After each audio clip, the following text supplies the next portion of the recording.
approval to use them with school children. The company has been using its autonomous buses to transport children in Babcock Ranch in southwest Florida. Last week, the NHTSA ordered it to stop. It says regulators did not give TransDev permission to use its EZ10 Generation 2 driverless shuttle as a school bus. NHTSA Deputy Administrator Heidi King said innovation can't come at the risk of public safety. King added that school buses must pass a number of safety regulations before they can transport school children. The NHTSA said it received confirmation from TransDev that it would comply with the order. TransDev said the bus operated for just 1 day per week with just 5 children for 3-block trips to and from school. It never traveled faster than 8 miles per hour, and the families of the children riding on the bus gave specific approval. The company also said the bus carried a safety operator on board to monitor the vehicle and supervise the children. The company said TransDev does not nor would ever sacrifice safety for progress and is fully committed to compliance with all relevant regulations.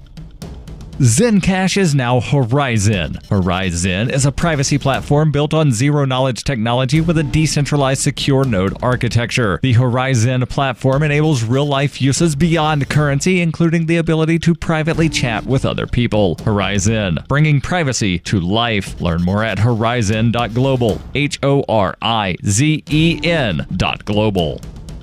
Reuters reports the District of Columbia has opened a civil investigation into whether the Archdiocese of Washington covered up sexual abuse of minors by Catholic clergy, according to the D.C. Attorney General on Tuesday. Attorney General Karl Racine said at least 13 states and the District of Columbia are conducting civil or criminal investigations into allegations of sexual misconduct or cover-up by the Catholic Church. The Roman Catholic Church has been enmeshed in a sex abuse scandal that has enveloped clergy in a number of countries, including the United States, Germany, Chile, Australia, and Ireland. In August, Pope Francis issued an unprecedented letter to all Catholics vowing that there would be no more cover-up of sexual abuse by clergy. The former Archbishop of Washington, Theodore McCarrick, resigned in July. He has denied allegations that he sexually abused a 16-year-old boy in the early 1970s when he was a priest in New York. Church officials have deemed the accusations credible. Felonies in Washington are handled by federal prosecutors who have not announced any investigations into clergy abuse in the Archdiocese. This has been FPP Radio News. Online at fppradio.com.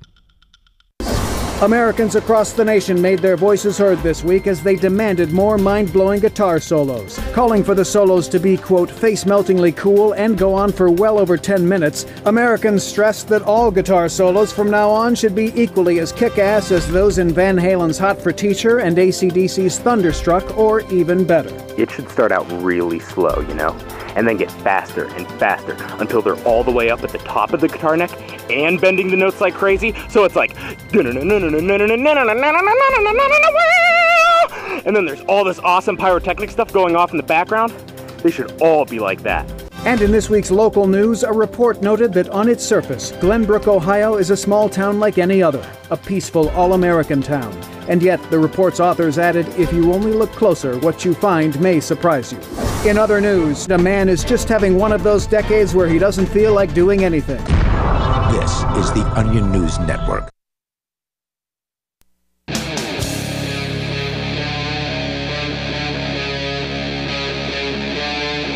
Free Talk Live.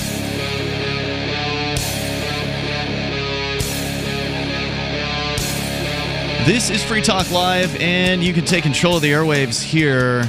The toll-free number is 855-450-FREE. That's 855-450-3733. And we've got the Discord on-air call-in line rooms at discord.lrn.fm. You will need the Discord app in order to join those rooms, and that app is free. So go and grab that, and then join us over at discord.lrn.fm. Just hop into one of the top rooms there in our listing of rooms, and those are the on-air call-in line rooms. With you tonight, it's Ian. And Conan. And Darryl. We've got some breaking news, or what is potentially breaking news out of Venezuela that we're trying to verify with at least one other source that sounds pretty shocking about the potential for opposition parties to be disbanded, to be dissolved officially within the Venezuelan government. We're going to look into that a little bit closer, and we'll tell you more about that on the way here. But in other international news, last week, Canada made headlines around the globe for becoming one of the first countries in the world to actually legalize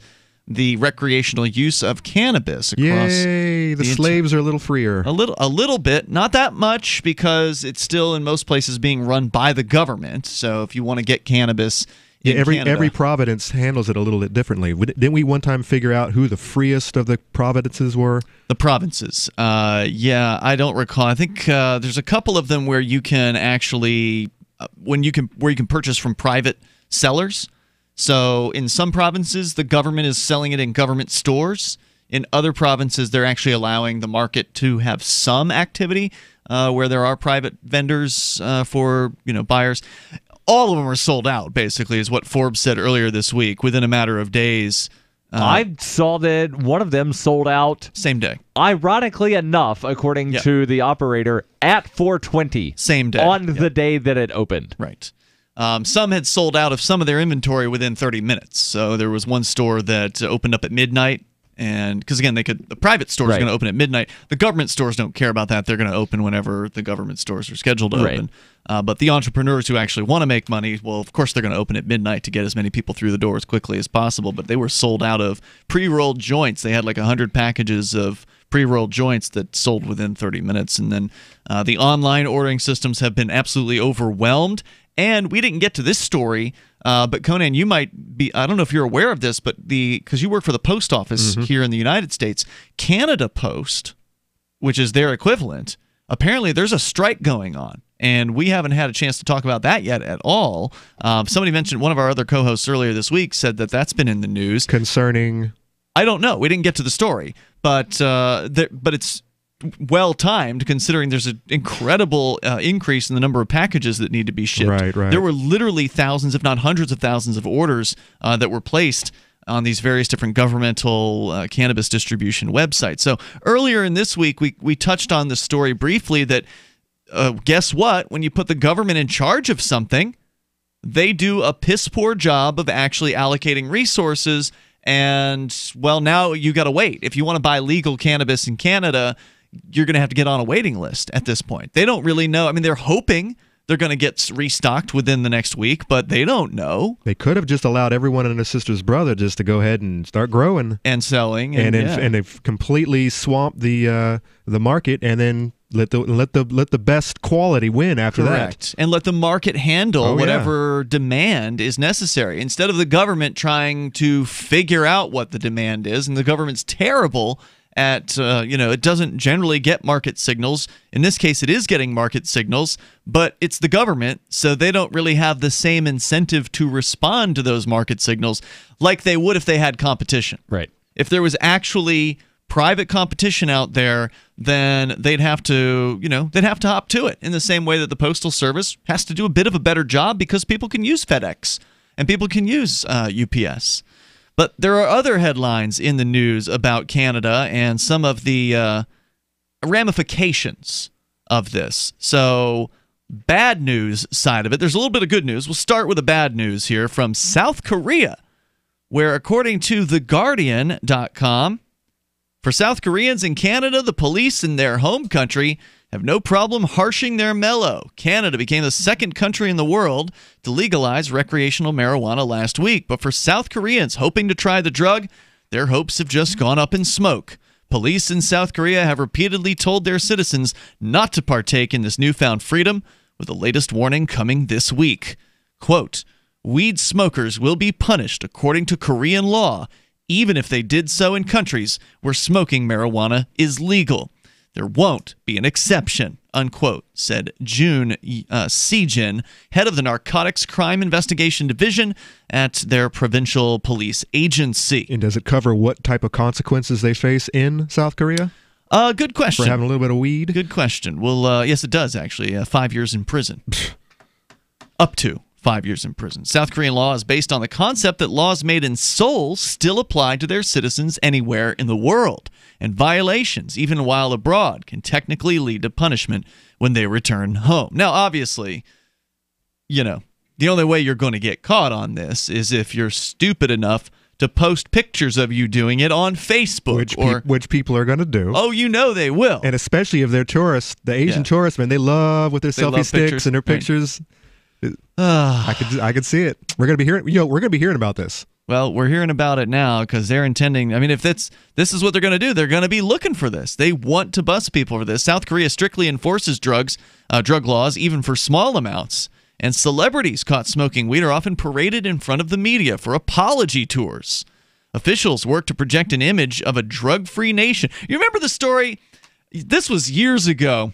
It must have been like one of the first years we were ever doing Free Talk Live, so you guys wouldn't have been on the show at the time, but you might remember the headline. Do you remember when Dionne Warwick got caught with weed in her in her purse at an airport or something like that? Or Vaguely. Yeah. And so she got caught with a little bit of weed, and she made this big to-do about how it wasn't hers, and she didn't know how it got there. And it was the most laughable thing, as though, a celebrity like Dionne Warwick in the United States is going to face any kind of penalty for having cannabis. And again, this was probably 15 or something years ago. Dionne Warwick probably would have faced penalties if it had been, a white famous actor. Probably not. Oh, I don't know about that, man. I mean, look, Snoop Dogg is still a free man, and it's pretty clear that he's smoking weed left and right. Yeah, and he's got a rap sheet longer than his arms. And Willie Nelson, too. He's a old white man. Right, which would suggest, though, if he has a rap sheet longer than his arms, then the judge is going to throw a book at him if he gets caught doing something else. The fact is, celebrities, whether they be black or otherwise, are just... Snoop just hasn't gotten caught in 20 years. Well, then they're not trying. If Snoop Dogg hasn't gotten caught, then they are ignoring him at this point. Going on, though, is so they strictly enforce the laws. Officials work to project an image of a, quote, drug-free nation. And only about 12,000 drug arrests were made in 2015 in a country of more than 50 million people. However, details on how police would test those returning from Canada remain hazy. Experts suggested enforcement would focus more on drug traffickers than casual users. Lee Chang-hoon, professor in Department of Police Administration in Daejeon at a university, said, quote, South Korea can't screen everyone who visited a foreign country, but the police maintain a blacklist that leads to certain individuals being supervised. The police are more concerned with the transportation of marijuana into South Korea, and their messaging shows they're anxious about tackling this issue in the near future. Judges in South Korea have a significant amount of discretion and will likely assess the crimes individually, especially when marijuana is prescribed for medical reasons. There are about 23,000 South Korean students in Canada, according to statistics from the Ministry of Foreign Affairs.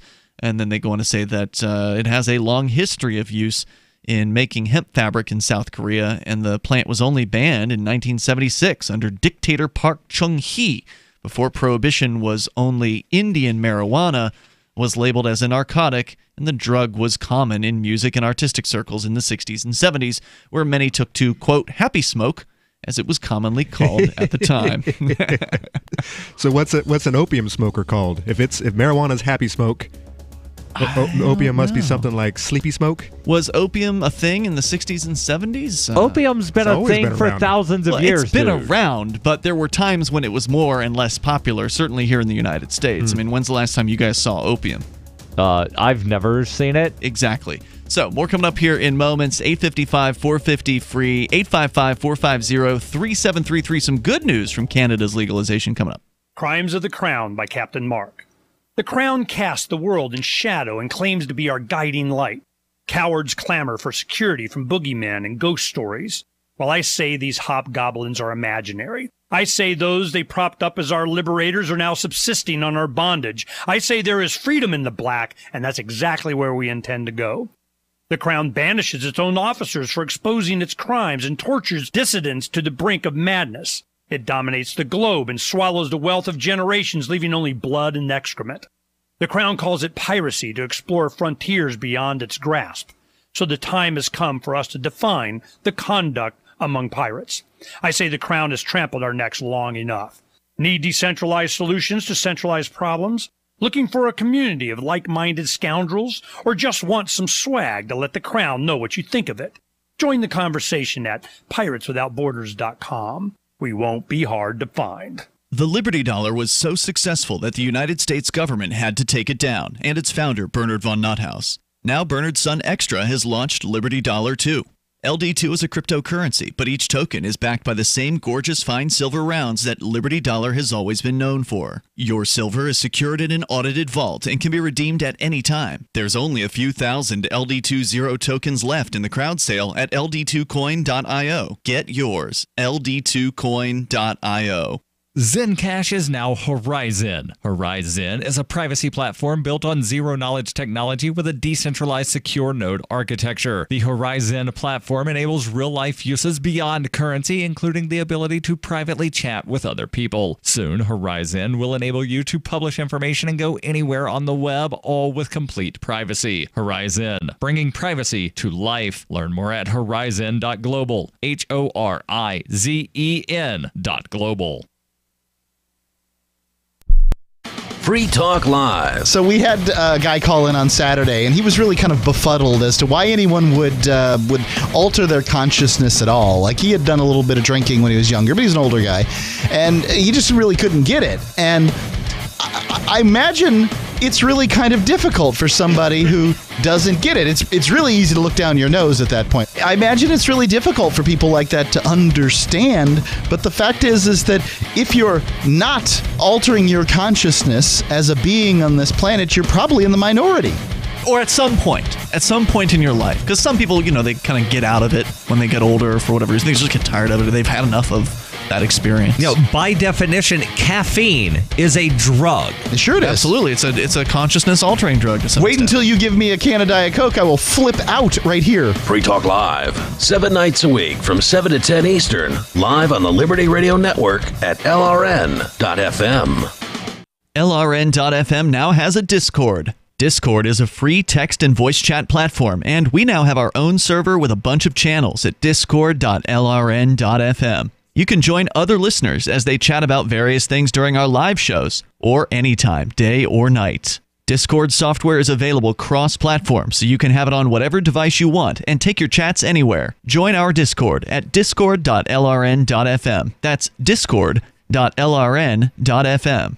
So you've signed the Shire Society Declaration and are planning your move to New Hampshire to be around more liberty-oriented people. Next, sign up for the Shire Society Forum at forum.shiresociety.com. There are a bunch of people there who are already in the Shire, and they want to meet you. If you're already in the Shire physically, you should also come by the forums. Remember, not everyone uses Facebook. New people are signing up for the Shire Society Forum every month, so drop in and say hello at forum.shiresociety.com.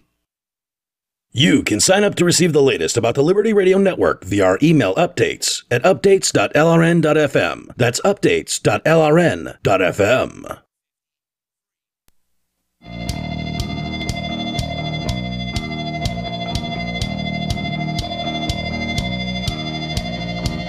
It's Free Talk Live. Dial in, toll free, bring up whatever you want. Our number here is 855-450-FREE. A little bit of good news, a little bit of bad news out of the Canadian cannabis legalization front, which has, I think it's been a week now. I think it was last Wednesday, 1 week ago, that they did legalize cannabis across Canada. Now, South Korea's government is reminding its citizens that if they break the law in South Korea while they're anywhere else on the planet, they will be punished, and in this case, up to 5 years in prison for simply the act of smoking cannabis. I think the U.S. has some kind of law like that. Of if you break the U.S. law in any other country... Do they really? It's very rarely enforced. Like, it's very selectively enforced. But it's intended largely for people that go overseas to participate in certain forms of prostitution. I've heard about that one. I wonder if it's true across all different crimes. My understanding is... the way they wound up doing it was they passed a federal law to say it's against the law to break a federal law anywhere in the world. And it is federal. And then there's, always prosecutorial discretion. Well, and there is a federal prohibition within the United States about crossing the border for the or state borders for the purpose of having sexual intercourse with somebody who is under the age of whatever. But you can always leave the country if you don't like how we do business here, Darryl. Isn't that right? Right, but if you actually want to rescind your U.S. citizenship, then it's going to cost you tens of thousands of dollars. Sure. Possibly hundreds of thousands, because you're most likely going to want citizenship somewhere else. Otherwise, you become a stateless person and can't really exist anywhere on the planet. You got to belong to one of the plantations. So, speaking of the different plantations out there, there is Acapulco, Mexico, which will be hosting Anarchapulco coming up here in February 14th through the 17th. You get to see Ron Paul if you're there. And let's be honest, there are only so many times you'll get to see Ron Paul from this point on because, he's not really on a full-on tour like he was when he was running for president. So I don't know how many speaking engagements he has every year, but he's not getting any younger. If you want to check out Ron Paul in front of a huge audience, this is going to be the time to do it. Go to anarchapulco.com to get your tickets. Code FTL, get you 15% off. It's not just Ron Paul, though. It's also Doug Casey, Larkin Rose, and many others. In fact, I need to actually update and see what exactly is. I'm sure they've announced a bunch of others. I just haven't looked. So the biggest names in the Liberty movement will be there. This is the event to go to. I can say that because I've been to the last couple of them, and they've been awesome. And they just keep getting more popular as the word spreads about how great of an event Anarchapulco is. They'll be discussing everything from entrepreneurship to investments, politics, philosophy, health, sustainability, lifestyles, and personal relationships for 4 days among the sun and beaches of a world-class resort. You can go to anarchapulco.com, use code FTL, and save 15%. We'll see you there because Free Talk Live will be broadcasting from the event February 14th through the 17th in 2019. So we were talking about South Korea planning on cracking down. At least they want you to be scared that they might somehow find out that you were smoking cannabis if you're a South Korean citizen while you're in Canada. Now, whether that means they're going to go to the extreme of actually drug testing, South Korean youth, who they say there are 23,000 of them that are currently there for college in Canada. Are they going to drug test every college student as they come back? Or are they just going to investigate their Facebook profiles and look for evidence of cannabis smoking, which young people want to put all over their social media profiles? Or will they just simply be responding to complaints? So who knows what level of enforcement they're going to be having, but they certainly are attempting to intimidate people by making a big play and getting into the media with various different intimidating kind of quotes about this. On the other hand, there's a little bit of good news out of Canada post-legalization, which happened a week ago. This from globalnews.ca. Canadians with past pot convictions won't have to pay or wait to apply for a pardon. Ooh, that's nice. There will be no fee and no waiting period for Canadians who would like to apply for a pardon of their past pot convictions. Right, so let's contrast that with what we've seen in the U.S. at different state levels with either some form of legalization or something that is often called decriminalization, where, you want this expunged from your record? Pony up. You've got to give us, in New Hampshire, what is it, $200? $100, yeah. $100 application fee, and then the $100 fee for expungement because we've got to pay the clerk to type a button. Yeah. And that money's going straight to the state, or it's going to goes to the attorneys? State. Goes to the state. Right. So plus you've got to have a hearing. Right. So you might wind up paying an attorney a couple $100 to help you out. Yeah, I've not been through one of those hearings before, so it'd be interesting to see what it was like. But basically, what you're pointing out is they're getting you on both ends because most of these people who were busted for possession paid. At one time, it was actually $420 after adding the court fee. Yeah, it was like $390 something or whatever, and then there's a 20% fee, so they put they made it $420 total. It's now $434, I think, because they upped the fee from 20% to 24%. Correct. I can see the clerks and the judges just in the back room just laughing their butts off when they came up with that figure. So they hit you on the front end when you get busted, and of course most people pay the fines because they don't know they can't pay the fines. You can of course sit it off in jail for I think $150 a day now. It used to be $50 a day. So it's even better now. Now you can get $150 knocked off your fine for every day you sit behind bars, or you can just go and work it off as a community service thing. So I highly recommend that people never pay the state for these things. But in this case, I don't think you could just do community service to pay the state the $200. I don't think it works that way. No, this is a filing fee. Right, You so you can't got to pay do the fee. community service to cover a filing fee. There may be an indigency waiver that's possible, but I don't know about that either. That's total speculation. Think so. That's total speculation on my part. Yeah, this whole idea that legalization is going to end the war on drugs is No, it's just going to change it slightly. They're just going to change hands. They're going to change job descriptions. Well, right. We've seen the raids are continuing in Colorado. They're not going to go after the guy on the street, peddling the drugs. They're going to go straight to the growers, and then of course the clerks and the attorneys and the judges are going to change their tune.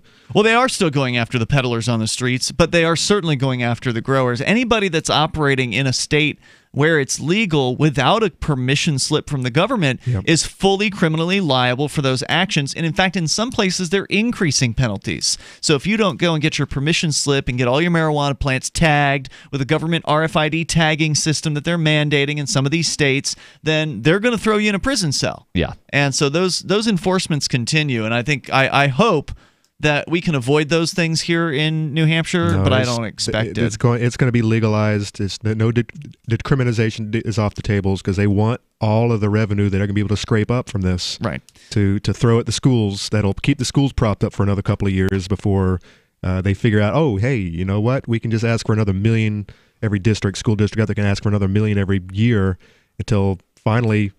Even the pot industry can't keep the schools afloat. So the good news here, again, people who've been sentenced for possession. I don't think this applies for dealers. The article is only talking about possession in this case. So if you have a pot possession charge in Canada, apparently, according to a press conference held last week, the public safety minister confirmed their government will introduce legislation to allow people who have served their sentences for pot possession to apply for a pardon without having to wait a specified period or pay a fee. They say, quote, it becomes a matter of basic fairness when older laws from a previous era are changed. Toll-free number tonight, 855-450-FREE. You can join us on Free Talk Live. When you use public Wi-Fi, hackers and identity thieves can see anything you do online. Embarrassing photos, your web history, even your passwords. That's why I use private internet access to encrypt my internet connection for less than 10 cents a day. Sign up now at privateinternetaccess.com, and in just a few minutes, you'll be browsing anonymously and only sharing what you want to share. privateinternetaccess.com. It's time to protect your online privacy. Hunters, anglers, campers, and survivalists. Get back to nature. Expand your horizons with the highest quality, most versatile, unique slingshots and sling bows on the market at slingbow.com. Sling bow products are compact and models start from just $17.98. They're perfect for your bug out bag or storing in your vehicle. Give yourself and your loved ones the excitement and tradition of sling bow. A new frontier in archery and truly modern twist on this primitive survival tool. Feel the thrill only at slingbow.com. Is spreading the message of liberty, cryptocurrency, and peace around the globe worth $2 per month to you? As you may already know, in addition to our internet feed, LRN.FM broadcasts on free-to-air satellite across North and Central America, as well as Sub-Saharan Africa. And we've been available on satellite for free 24/7 since 2010. The LRN.FM free-to-air satellite signal is reaching some of the most oppressive regimes in the world, and there's no doubt our ideas are making an impact. You can learn more about the channel's impact by watching the 3-minute video at fund.lrn.fm. If you'd like to help free minds globally with our ideas of liberty, cryptocurrency, and peace, you can donate as little as $2 per month via fund.lrn.fm. You can help us continue and expand our satellite broadcast to multiple continents. Visit fund.lrn.fm today, and thank you for your help. Don't forget to share the link on social media. That's fund.lrn.fm. The new 4th edition of Healing Our World, The Compassion of Libertarianism, will take your understanding of liberty to a deeper level and has over 1,300 updated references, new cartoons, and a foreword by Dr. Ron Paul. With discounts for multiple book purchases, the 4th edition of Healing Our World is a great gift for the liberals, pragmatists, environmentalists, and Christians in your life who think libertarianism is cold-hearted. Get yours today at healing.freetalklive.com and use promo code FTL for a $5 discount. The LRN.FM social media channels have been revamped. We've eliminated Facebook and focused on other platforms like Twitter and Mastodon, the decentralized alternative to Twitter. On our accounts, you'll find posts from multiple LRN.FM show hosts together in one place. Follow us on Twitter at twitter.lrn.fm, or better yet, move to the decentralized Mastodon social media platform at toot.lrn.fm, toot.lrn.fm. I think you'll like it. I've been told no in many different ways. I give you an order and you're going to obey it. George, you can go this way. You can't do that and you have to leave here. You cannot bring signs into the rally. Walk with me. Well, I'm comfortable here, actually. Whoa, whoa, whoa, whoa. Hey. Who do you think you are? Excuse me. There is no video and audio allowed in this office. No, I have work today. You ain't going to make it. Wait now. Wait a minute. Hey! Oh my God! Unbelievable! Why are you running from me? Because you scared me. Property, what am I being detained for? You're being served. What is this? You're being served. What is this? Bureaucrats have a funny way of telling people no. That's the sound of the men working on the chain. Derek J's Victimless Crime Spree. Watch it for free and order the Director's Cut DVD at victimlesscrimespree.com. What's up next? Visit the Liberty Radio Network program guide to find out at shows.lrn.fm. That's shows.lrn.fm.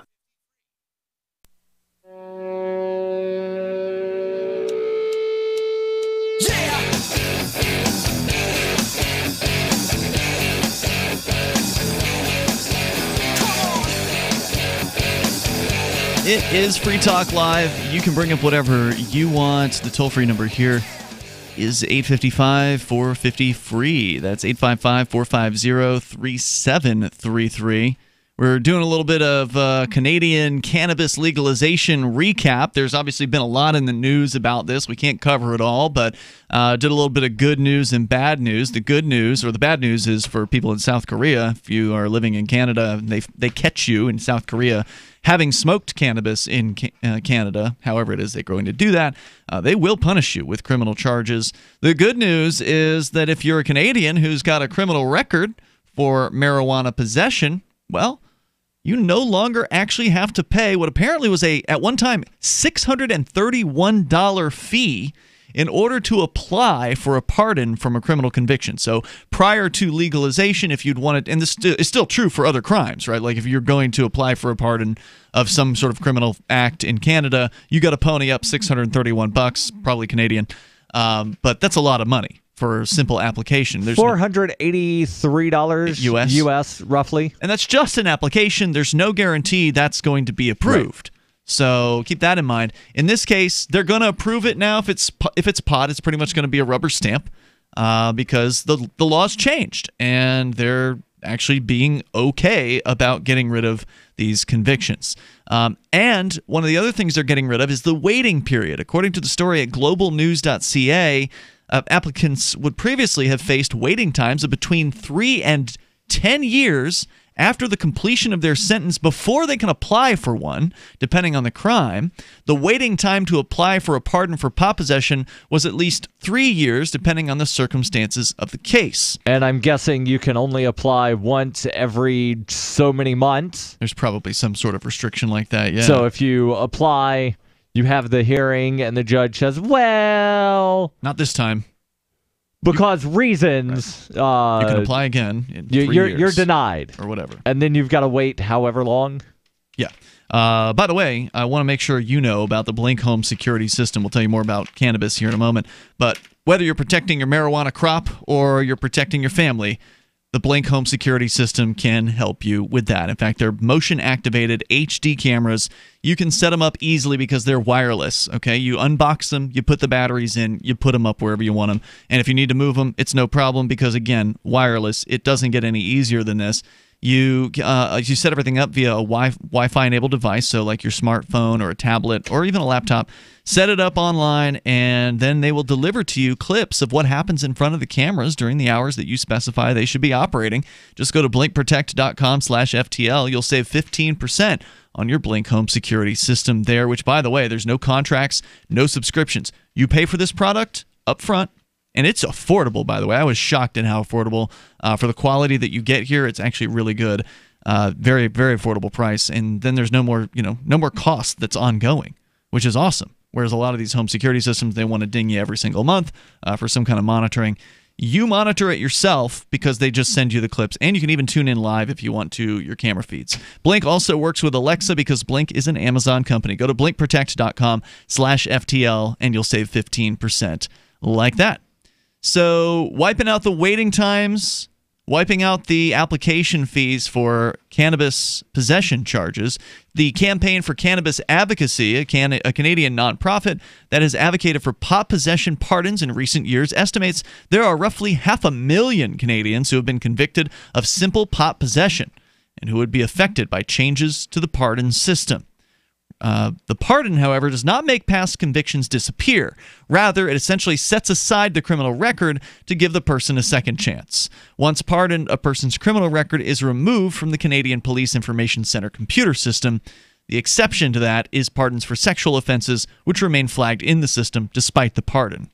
The pardon's also different from expungement, which can legally make a past conviction disappear.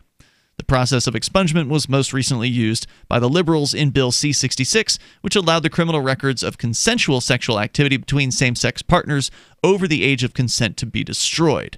When asked why the government was not pursuing a similar approach for cannabis convictions, the spokesbureaucrat said the matter came down to the fundamental injustice that was at the root of the criminal convictions of LGBTQ Canadians. That is not the case, he says, with Canadians convicted of illegally possessing cannabis. Quote, "The laws with respect to cannabis that have existed historically, we believe, are out of step with current mores and views in Canada, but are not of the same nature as the historic social injustice that was imposed in relation to the LGBTQ community." So apparently, gays and lesbians and trans were violated worse, according to this bureaucrat, in Canada than they're pot smokers. Fundamental civil rights, where the argument is going to be, well, you choose to smoke cannabis. Oh, I see. You're not choosing to be gay or trans or bi. Gotcha. So if you want to join us, you can. That's some of the good news coming out of Canada. Now, one thing that I think I definitely learned here, I didn't realize that a pardon didn't automatically come with an expungement. Well, maybe it's probably true in the U.S. as well. I'm not sure. Probably because it's all based on British common law. Right. Just says it sets aside the record. Yeah, I knew that there was a difference between a pardon and a commutation, where commutation is saying you're still guilty, we're just cutting your sentence short. You've been punished enough. That's what they did with Bradley Manning. Right. Or Chelsea Manning. So that's the good news. Now to get back into the bad news. This story actually provided, Michael Hampton found this one. He deserves credit because I've been looking for this story. I predicted this was going to come up. Now, I don't think you were on the show last week, Conan, when we did this, because we talked about it the day before. We talked about legalization, and we made predictions on what was going to happen. We predicted that they were going to run out fast. Yep. And that's happened in every state that they've legalized. It's happened. And we predicted that I actually predicted the quality was going to be crap, and I don't know if that's going to come up here in this story.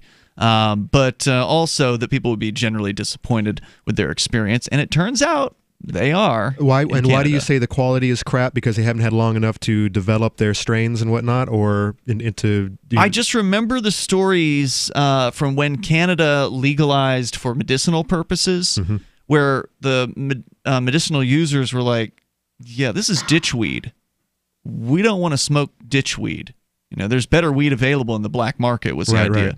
Now, certainly the strains are available. They're much better cultivated now than they were maybe 20 years ago or 15 years ago. So I think they're probably going to do a better job, considering they have actually hired private companies to do the growing. So in the different provinces, there are different rules as far as who's selling it. So in some provinces, I think Manitoba was one of them, they're allowing the private sales to happen. They're allowing private stores, which of course have government licenses, right. But to have private people doing the selling of this, as opposed to some of the provinces like Ontario, where it's only going to be in government stores. And in fact, I think Ontario hasn't even opened their government stores yet. It's only online, I believe, in Ontario province. So now, as far as the medicinal weed you're talking about, the ditchweed, who was growing it? Was it government, or was it I'm not sure. Private industry that were regulated, and they just... Well, what's their deal? What's the competition? Even if it's whether it's the government or whether it's a private company the government's hired, they don't really have any real competition, right? Right, because in most of these places, they're limiting the number of people that can grow. They're definitely limiting the number of places that can sell it. They're Correct. limiting the number of places that can process it from what was grown to what's being sold. Yep. So, just because... Oh, and they're also limiting the amount that can be grown and processed and sold. And possessed as well. Right. So and most of the provinces are, yes, private companies will sell the weed. The only most of them? The exception is New Brunswick, and some of them are to be announced. You've got old news because... I got it Wikipedia. Yeah, that's probably... Anybody can edit Wikipedia. I can edit that to say that it's illegal for a polar bear to sell you weed. There are some news companies that have done breakdowns of the provinces that are and aren't and all that. But anyway, either way, there's limited competition in the area of growing. And so there's going to be limited innovation. There's going to be limited... the drive to actually provide the best product possible, because it's guaranteed sales. It's a legal product in a highly regulated market. But what are the consumers saying? Coming up. The Bitcoin.com wallet is a simple and powerful full-featured wallet that allows you to send and receive Bitcoin, BTC, and Bitcoin Cash, BCH, with anyone, anywhere in the world. It supports both single and multi-signature wallets and is available in multiple languages. The Bitcoin.com wallet is available on Windows, Linux, Mac, Android, and iOS devices. Use the Bitcoin.com wallet to buy, send, store, and receive both Bitcoin, BTC, and Bitcoin Cash, BCH. Learn more at wallet.bitcoin.com. That's wallet.bitcoin.com. Your property and your family are precious. Protect them with Blink, like we have. Blink motion-activated HD cameras are wire-free, set up fast, and their batteries last up to 2 years. And Blink's live feed option lets you monitor what's happening at home anytime, anywhere from your smartphone. No contracts, no subscriptions, and Blink works with Alexa. You can get 3 Blink cameras for way less than the other guys, plus an extra 15% off. Visit blinkprotect.com/FTL. blinkprotect.com/FTL. Marijuana has unleashed a green gold rush across our nation. It's creating $10.8 billion in new wealth a year. And every day, it's transforming more and more Americans into millionaires. In an historic event, former Speaker of the House John Boehner reveals how you could become one of them. Join him online for the American Cannabis Summit. Attendance is 100% free, but space is limited. To secure your spot, text JOIN to 44055. This event is the first of its kind ever. John Boehner and an esteemed panel will reveal which cannabis stocks are primed to deliver life-changing windfalls in the weeks and months ahead. Plus, they will show you how to become a cannabis angel investor, backing the hottest startups before they potentially become worth billions of dollars. To join American Cannabis Summit, text JOIN to 44055. Attendance is free. Text JOIN to 44055. On Free Talk Live, we're bringing people to the ideas of liberty every day. From wrestling superstars like Glenn Jacobs. You guys really are having an impact, I believe. Like I said, a lot of where I am now is due to listening to Free Talk Live. You changed my mind on some very important issues years ago. To random people tuning in on the radio. I was kind of stuck in the left-right paradigm. I heard your show by chance on a Saturday night. From there, I went on, joined the Free State Project, and become an amplifier. So, I mean, that's really the reason why I amp is because I know that if it wasn't for you guys being on as many stations as you are, I never would have found the ideas of liberty. Your amp will directly change more lives by getting Free Talk Live in front of people looking for talk radio online and on the air. When you amp Free Talk Live, you get perks like access to the AMP-only Facebook group and AMP podcast. Visit amp.freetalklive.com. Did you know we've taken our LRN.FM telephone listen line to a new level with the LRN.FM audio on demand line? Now you can call 712-770-8447 anytime and listen to LRN.FM's live feed. And you can listen to a bunch of our original shows on demand. Long distance fees may apply. Just dial 712-770-8447 and choose from the menu. 712-770-8447. Cell 411 is a free app for Android and iOS that replaces government-controlled 911. Cell 411 allows you to preset a group of friends or private organizations to show up at any emergency. Cell 411 is a nightmare for the state because it proves their so-called services aren't needed. Cell 411 has had thousands of installs, and of course it's covered by the BIPCOT no government license. Cell 411 because your friends won't shoot you when you're in trouble. Without the government, who would build the emergency services? You and Cell 411. Get it today at getcell411.com. Join the LRN.FM Discord for live chat 24/7 at discord.lrn.fm. That's discord.lrn.fm.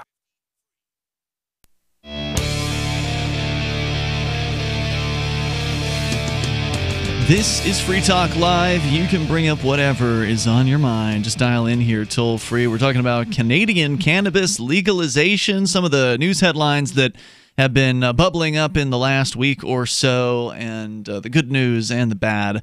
And so we're going to get into the Canadian consumers, the cannabis consumers, and their opinions about how it's been going so far after week number 1. With you in the studio tonight, it's Ian. And Conan. And Darryl. Hey, don't forget, you can join us online. Just go to freetalklive.com, and you can support Free Talk Live via the AMP program, like Barefoot Anarchist, who is a Free Talk Live Gold amplifier. Barefoot Anarchist donating $10 a month to Free Talk Live to help us advertise, market, and promote the show so we can get on more great radio stations. Ooh, and that reminds me, I actually have to welcome a brand new radio station here tonight. Actually, technically, I have added, in just the last few days, we've added 4 stations to our affiliate list. However, I always like to, only welcome the ones that are actually listening to us. The ones that are verified. Well, no, that are listening, because I haven't added them. I've added them because they're verified, but I only want to say hello to them if they're actually tuned in, right? Like if that station is on with us. Got you. So for people that might be confused here, there are some of the stations that will only take 1 or 2 of the 3 hours. Correct. So if a station's taking, say, the 3rd hour only... Or they won't even take certain days. You're not... Right. Or if they're only taking weekends, you're not going to welcome them on a Tuesday at 7 o'clock. Exactly. So I want to welcome WMCD FM 106.5 in the Statesboro, Georgia area. And welcome. It's actually a market we used to be on back in the day on one of their sister stations, which is no longer a talk station. Okay. So now they got back that same group, that same ownership group, got back into doing talk. This time they're doing it on the FM. And so, nice. Yeah, it's great to be back on in Statesboro. Welcome back if you are an old listener, or welcome to the show if you are a new listener, because whenever you go from AM to FM, you get a whole new audience. Because younger people, whether you like it or not, sorry, they just don't tune to AM. I wish they did. But I wonder how many of the college students at Georgia Southern are listening. Is that what's in Statesboro? Yes. So yeah, welcome aboard. This is an open phone show, although if you're listening in the Statesboro area, you're hearing us on a delay broadcast, as they call it in the business. So you're going to hear us from 9 to midnight Eastern time there. Our show's live from 7 to 10 Eastern. So if you want to participate in the show, you don't actually have to wait until we're on the air in your area. You can call during the live hours. Then, since you're a delay broadcast station listener, you'll hear yourself later on. So just make a point of calling in about whatever it is you want to discuss. All right, so welcome aboard to WMCD and the listeners there in Statesboro. And if you want to see our full affiliates list, which is now 194 strong, then go to affiliates.freetalklive.com. If you don't hear us in your local area yet, one of the things you can do to help us, is amp the show, like Barefoot Anarchist did for $10 a month over at amp.freetalklive.com, ampamp.freetalklive.com. Another thing you can do is you can just directly contact your local program director and talk to him or her, wherever it is you happen to be. There may be more than one talk station in your area. Call them all and tell them you want to hear Free Talk Live.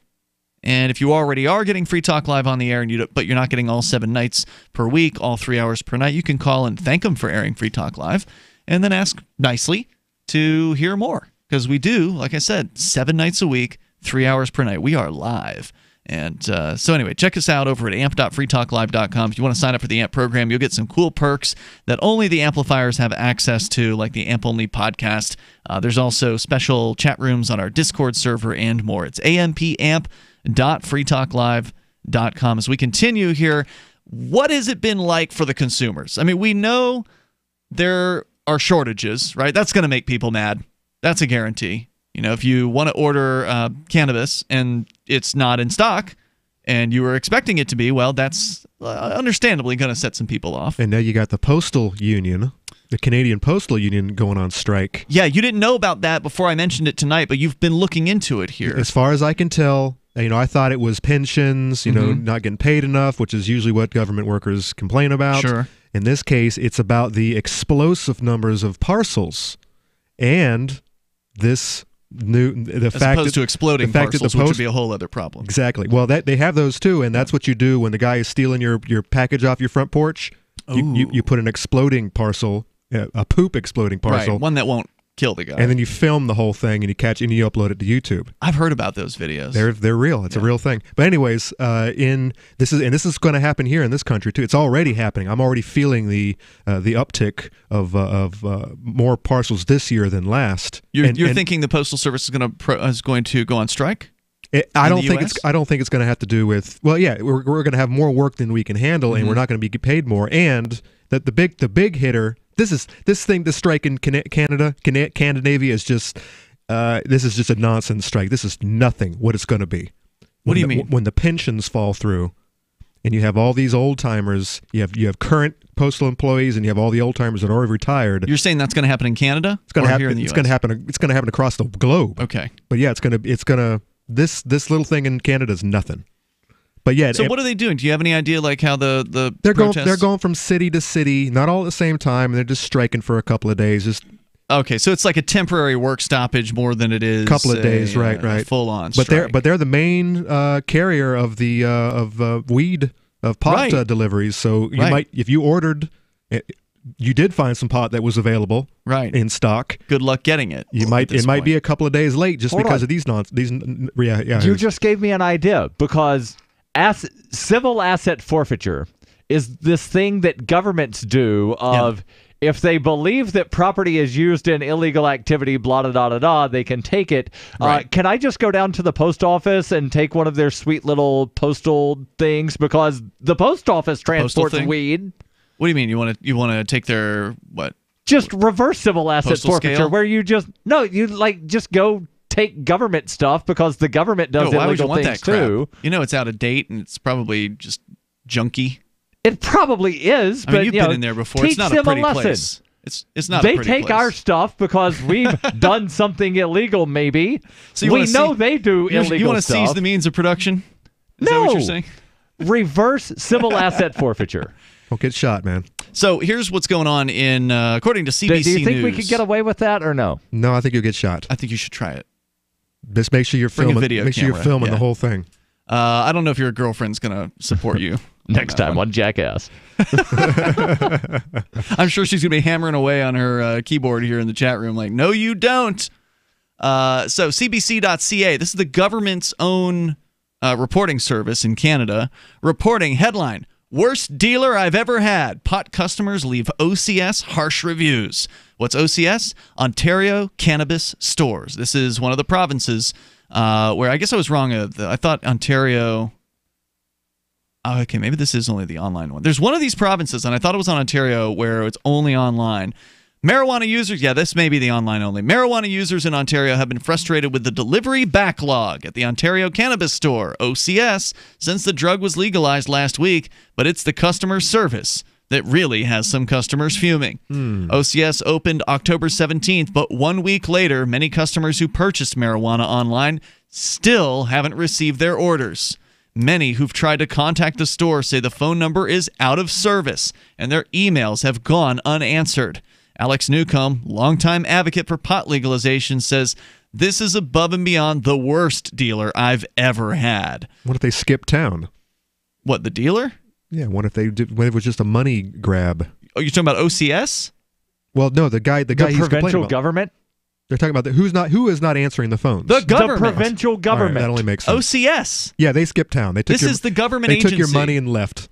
No, they have not left, but they just haven't done anything. The Ontario Cannabis Store is the Typical of government. It's the government-run exclusive dealer of legal cannabis in the entire province of Ontario. Yeah, so I've actually got the list from a Canadian website, Global News Canada, of how you can purchase cannabis in each of the provinces. In British Columbia, there's a store in Kamloops. The rest of the province needs to go online. Alberta has a good amount of stores because there's Calgary, Edmonton, both of those have plenty. Fort Saskatchewan, Medicine Hat, several in those towns. I bet you that Alberta is not a government-run province. I bet it's one of the ones where you can get from private stores. Does it indicate on the list? It does not indicate. Okay. It gives the addresses. Okay. How long did they There's also online in Alberta. Saskatchewan says only around 1/3 of the 51 licensed locations are expected to be ready. Licensed locations, that's a clue that you're talking about private stores, right? Because if they were government, they wouldn't have to be licensed locations. They list 3 stores plus online, Manitoba online plus several stores in Winnipeg, Ontario online only. Alberta also has licensed stores according to alberta.ca, the government's official site there. So that's why there's so many stores in those provinces, because the market to some extent is able to work a little bit under this government control. Newfoundland Labrador also online only. More coming up. It's Free Talk Live. Let's talk tough. Let's talk comfort. Let's talk about down-home value. Made in the USA blue jeans, like you wore as a kid. Remember? There's a place down in Tennessee where they make blue diamond gusset jeans. They so pride in every stitch, guarantee you'll love the way they fit. They put a diamond gusset in the crotch where you need it most. Blue diamond gussets got it, others don't. For good old-fashioned comfort, get Diamond Gusset jeans. Every stitch guaranteed. And our Defender motorcycle jean comes Kevlar reinforced. See them at GUSSET.com, that's gusset.com, or call 888-848-7738. That's 888-848-7738. Diamond Gusset jeans got it, others don't. We've all heard about blockchain assets like Dogecoin, Ether, and Ripple. Bitcoin isn't the only player in the blockchain game any longer. And for those of us wondering how to get our hands on these digital assets, finally, there's a solution. Shapeshift.io allows you to buy and sell between your digital assets and Bitcoin instantly between your own digital wallets. I've used it with ease. Shapeshift.io. There's no account or email address needed. You send them the crypto you want to sell. They send back the crypto you want to buy. It's that easy. Shapeshift.io. If you want to know the latest about Free Talk Live before we go on the air, all you need to decide is how you want it delivered. It's your choice. Visit news.freetalklive.com. You can get emailed announcements and participate in contests via our email updates list. Plus, we have a Twitter account that you can follow and a Facebook page where you can become a fan. So visit news.freetalklive.com to get news about Free Talk Live as soon as it's announced and the way you want it delivered at news.freetalklive.com. That's news.freetalklive.com. You're listening to the live edition of Free Talk Live. Hour number 2 is next after the news here on the Liberty Radio Network at LRN.FM. From Conan, the Shire, the Liberty Media capital of the world, this is Darryl W. Perry, host of FPP Radio News for Wednesday, October 24th, 2018. Silver is trading at $14.75 per ounce. Gold is valued at $1,229 per ounce. Zen is trading at $14, and the average price of Bitcoin is $6,528. Antiwar.com reports 3 weeks after he entered the Saudi consulate in Istanbul and never emerged, Turkish officials are reporting that journalist Jamal Khashoggi's body and personal effects have finally been found. The circumstances once again support the idea that a Saudi kill team that arrived at the consulate at the same time indeed killed and attempted to dispose of him. Though Turkish investigators are so far not confirming or denying it, top Turkish official Dogu Perinçek is reporting that Khashoggi's body was found cut up and disfigured and dumped in the well in the garden belonging to the Saudi Consul General. This all supports the audio recordings of Khashoggi's murder, in which the then Consul General objected to the kill team killing and cutting up Khashoggi in the consulate, saying he'd get in trouble. He's been fired and recalled to Saudi Arabia for an investigation. Turkish state media are getting confirmation from other media, however, that Khashoggi's possessions have been found in a car belonging to the Saudi consulate, which was discovered in an underground garage. Inside the car, there were 3 suitcases found. These contained Khashoggi's laptop and clothing. This supports the story that Khashoggi, after being killed, was stripped of his clothing, which was put on a body double who left the consulate to try to cover up the fact that Khashoggi himself never did. In 2115 New England, there are no borders, no states, and no regulations, yet never has a more peaceful and prosperous place existed. But Mr. Drake's security company has seen better days. Faced with the prospect of waning power, Mr. Drake intends to replace the anarchy of New England with a government. Anarchy in New England by Joe Jarvis is available from Amazon.com and all major bookstores.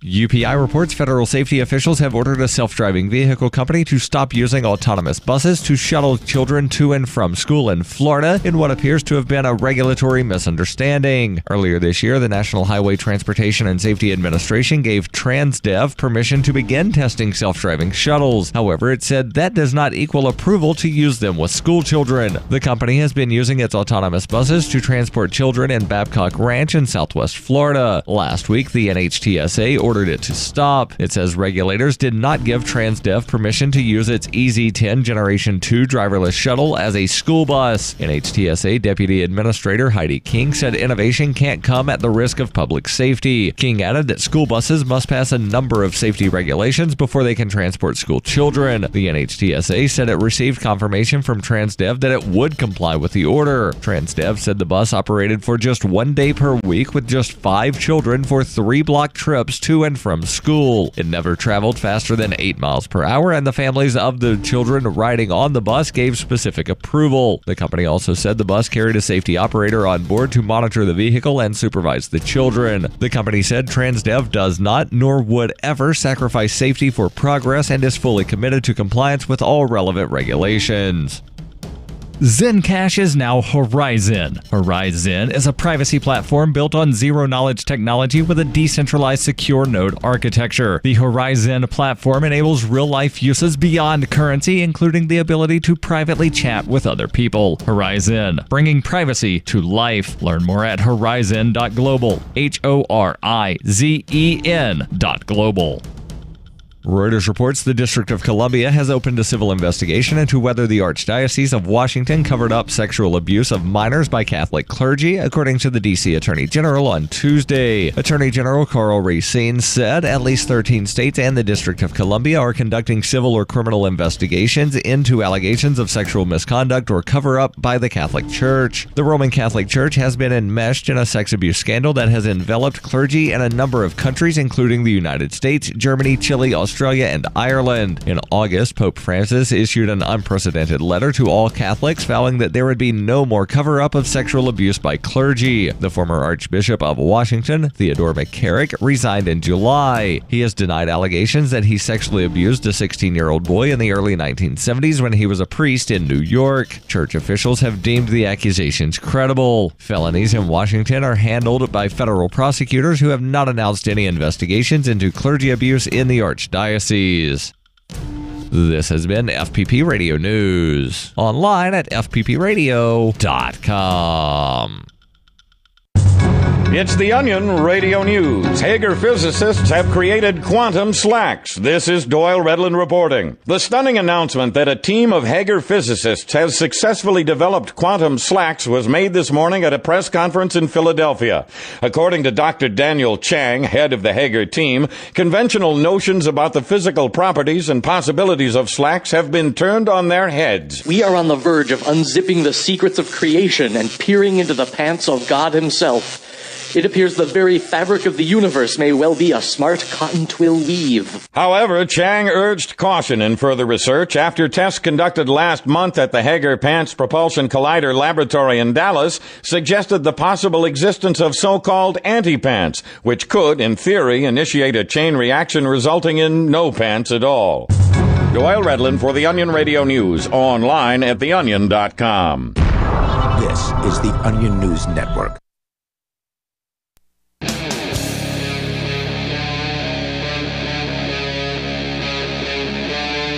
Free Talk Live.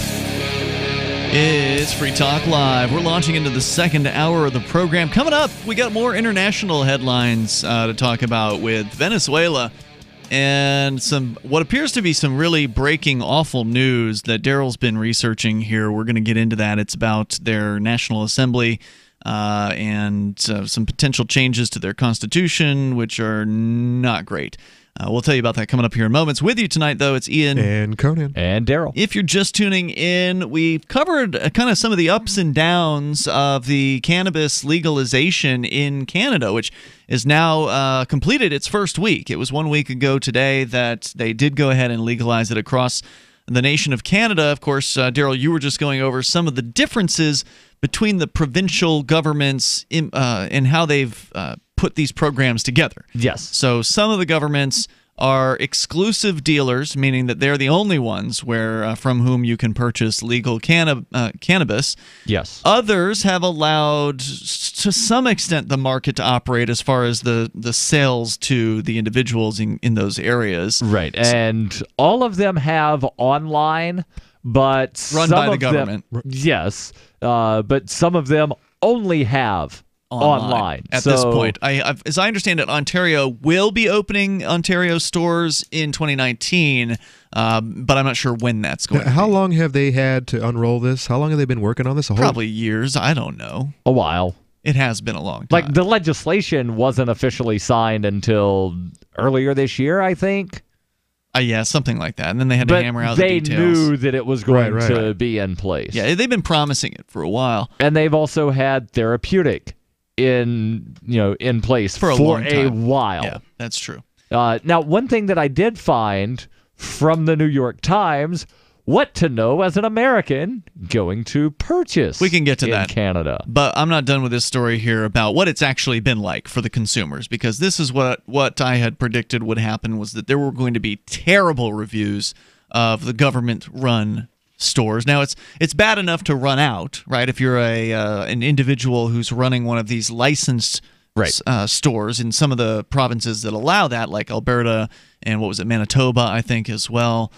But in those areas, that's frustrating for those owners because they're still being hamstrung by the government restricting the supply, right? So even though in those provinces business owners can be the vendor of, to the consumer, they're still restricted by, they can only buy from 2, I believe, approved suppliers. At least that's what I've read. Maybe it's different in different provinces, but there are at least some of them that have only 2 growers.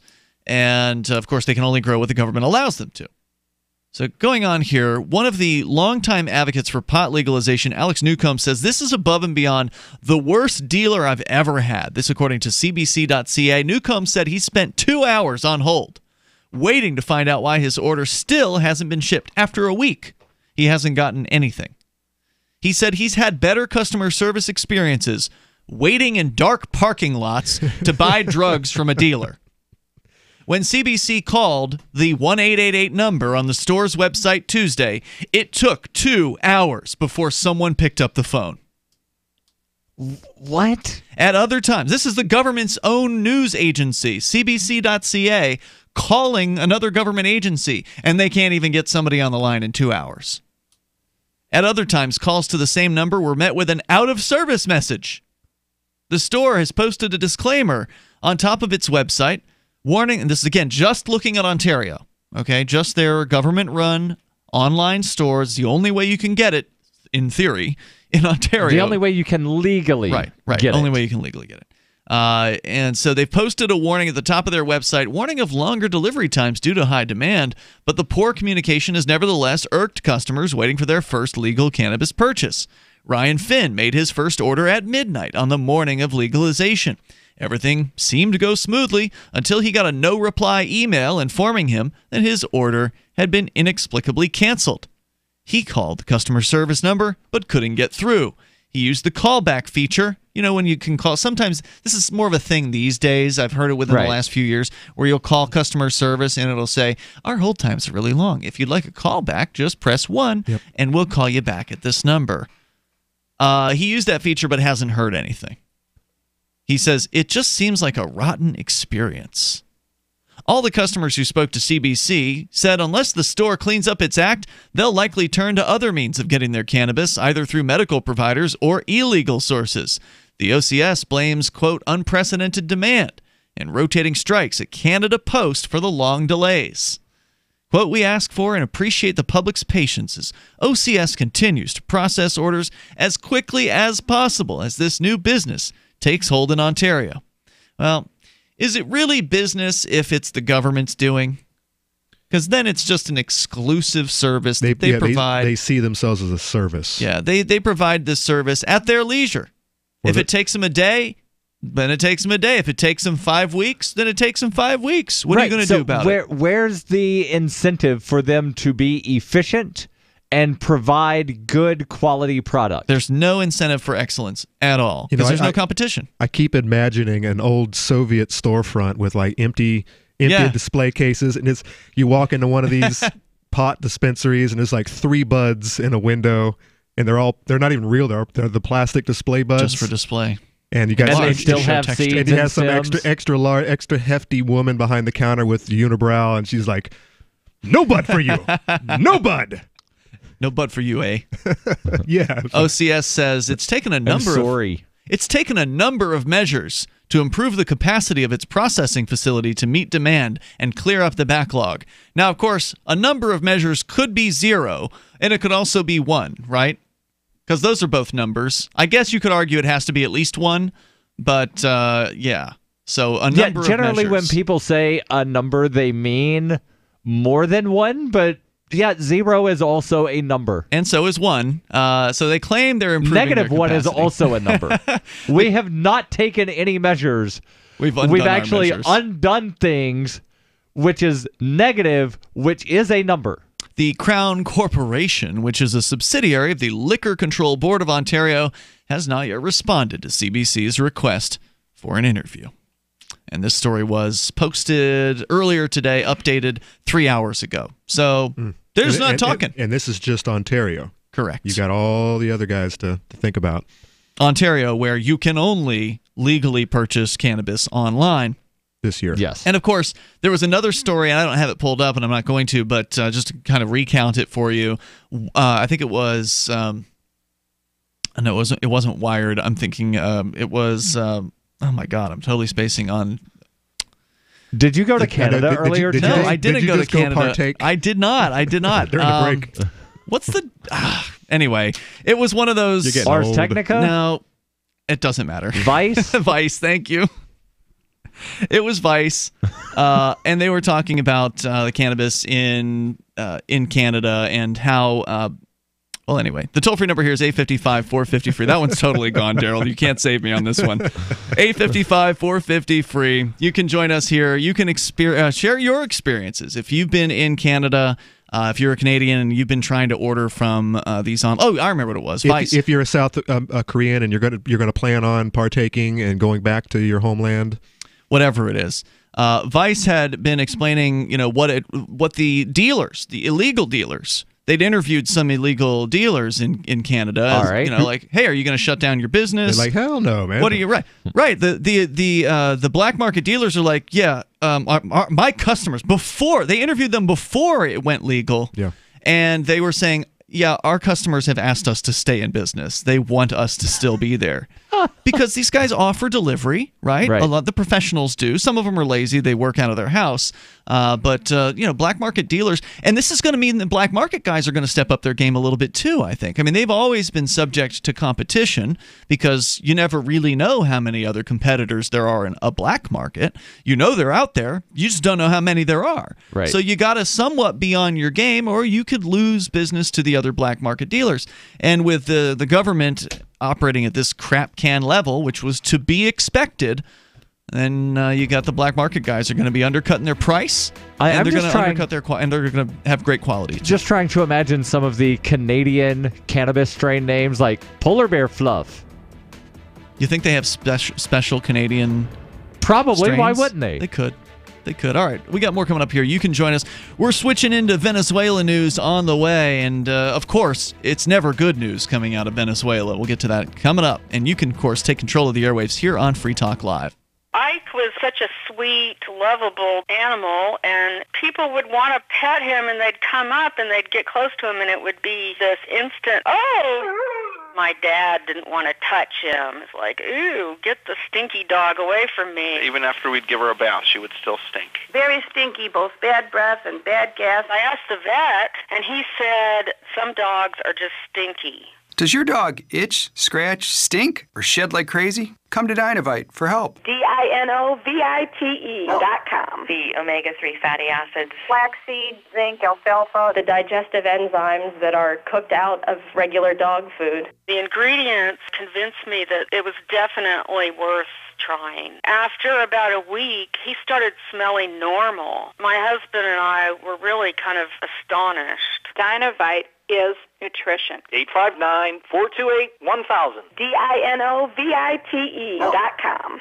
The Liberty Dollar was so successful that the United States government had to take it down, and its founder, Bernard von Nothaus. Now Bernard's son Extra has launched Liberty Dollar 2. LD2 is a cryptocurrency, but each token is backed by the same gorgeous fine silver rounds that Liberty Dollar has always been known for. Your silver is secured in an audited vault and can be redeemed at any time. There's only a few thousand LD2 Zero tokens left in the crowd sale at ld2coin.io. Get yours. ld2coin.io.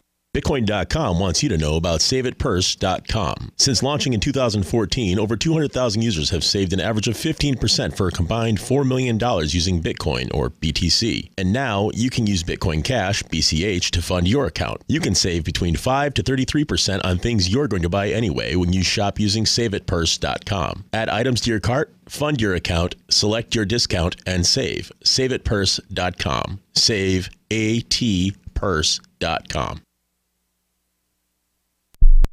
The Free State Project has reached its goal of 20,000 liberty lovers who've pledged to move to New Hampshire and get active to achieve liberty in our lifetime. Perhaps you're trying to figure out what part of New Hampshire should be your destination. If so, consider Keene. You'll find more than 150 reasons to move to Keene at move.freekeene.com. Keene is famous for its historic, publicity-generating activism, as well as being the liberty media capital of the world. It's home to freekeene.com, New Hampshire's destination for liberty activism, news, and opinion. For years, we've been compiling over 150 reasons to move to Keene at move.freekeene.com, where you'll learn about some of what's happening here and what makes Keene a great place to live. If you love liberty, you'll probably enjoy anywhere you end up in the Shire. But do your due diligence first. Please visit move.freekeene.com for the full list of over 150 reasons to move to Keene. That's move.freekeene.com.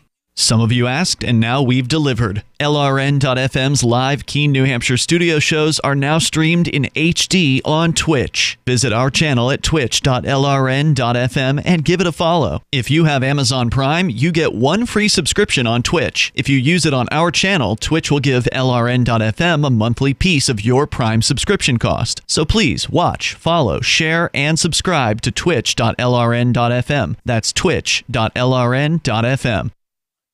When you hear the word lobbyist, you probably think about greedy corporations, but not all lobbyists are the same. Some are fighting for the freedoms you hold dear. Liberty Lobby LLC is doing just that in New Hampshire, working hard to represent you, not some special interest group. You can help by going to libertylobby.info, where your contribution will give us the tools we need to ensure that your voice is heard. Visit libertylobby.info today to find out more. You're listening to the best liberty-oriented audio streamed around the clock, on the air, and online. This is the Liberty Radio Network at LRN.FM.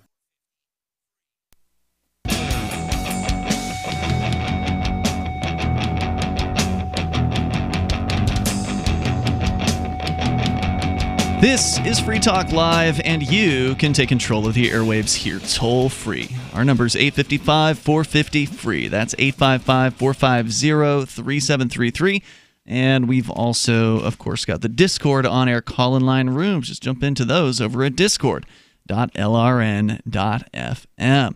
And they are the first rooms there when you join the Discord server. And if you have the Discord app, you can easily do that by going to discord.lrn.fm. It'll jump you right into our server, and then you're good to go from that point forward, where you can chat with other listeners, by the way. That's sort of the main purpose of Discord, is to interact with other people who listen to Free Talk Live and some of the other great shows on lrn.fm, like Call to Freedom, which is the weekday afternoon show that airs just before Free Talk Live. Anyway, check it out at discord.lrn.fm, and also make sure that you get registered for the Liberty Dollar 2 giveaway. We're doing 10 Liberty Dollar 2 tokens.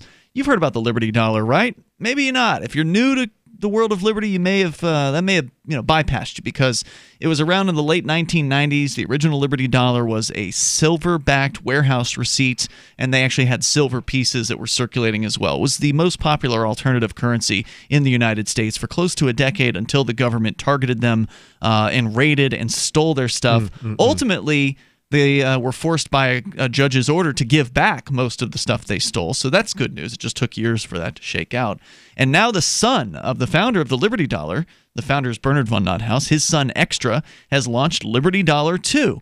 Every one of these LD20 tokens, it's a cryptocurrency token, is backed by an ounce of silver. A gorgeous .999 fine silver round, just like the Liberty Dollar was famous for. Now, we have yet to actually see what the piece of silver looks like, but I take his word for it. Knowing the quality of the Liberty Dollar in the past, I guarantee you this is going to be very, very beautiful. That's not it? Oh, that may very well be what it looks like, Conan, but I haven't actually seen it in real life. Right.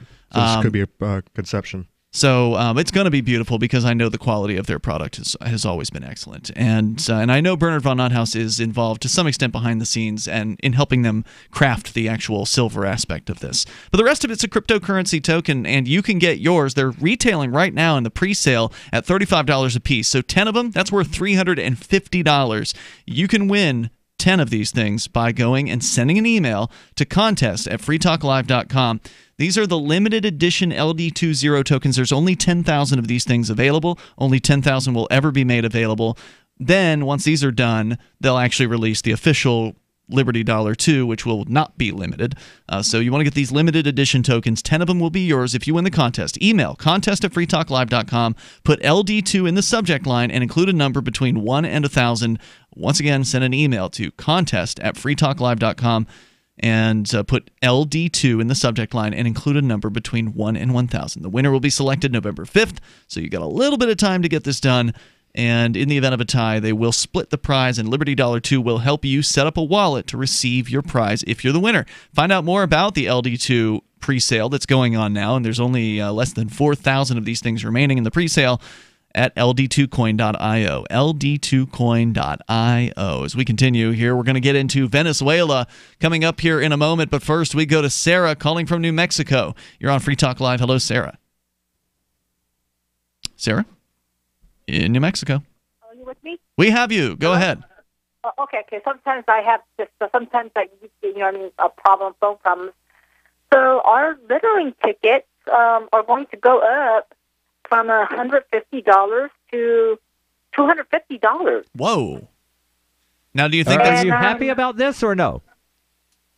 Well, the thing about it is, to me, this is very silly, because what littering tickets? I have lived here for 17 years. I have never met anybody or heard of anybody getting a littering ticket.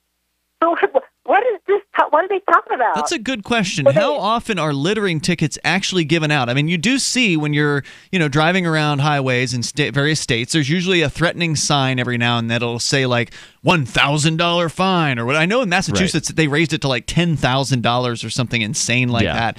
I think in New Hampshire it's much, much, much lower. But they do have these signs threatening people. But yeah, do people ever actually get pegged for a littering fine? In theory, it could only happen if the police witness it, right? Because if the cops find a piece of litter on the ground, they don't know who threw it there, and unless DNA testing, we've got to find fingerprints. I mean, that's circumstantial because maybe it blew out a window, or maybe it wasn't an intentional littering, or maybe it had somebody's fingerprints on it, but they were the previous holder of it, and the person who knows how it got there, unless there's actual evidence, like video and they're footage. also not going to spend all of the resources trying to get fingerprints from a McDonald's cup. No. Well, if it's a $10,000 fine, they might just do that. They might, but it would be interesting to see, like, you could do this, Sarah. You could do like a Freedom of Information Act request on the police, and you could say, how many littering tickets have been written between the years of X and Y, and then you'd get a little bit more information about that. Well, like I said, I've lived here for 17 years. I have never met anybody. I have never heard of anybody getting a littering ticket, and the same thing goes for dog poop. It's like I have never seen anybody ever get a dog poop ticket. Well, so now what you're doing here is you're utilizing your own personal experience and you're judging from that, and that's limited, right? It's essentially like a case study. It may be true that these aren't done very often, but you won't really know until you actually pull the statistics. But some of these, it's the threat of is used as the deterrent.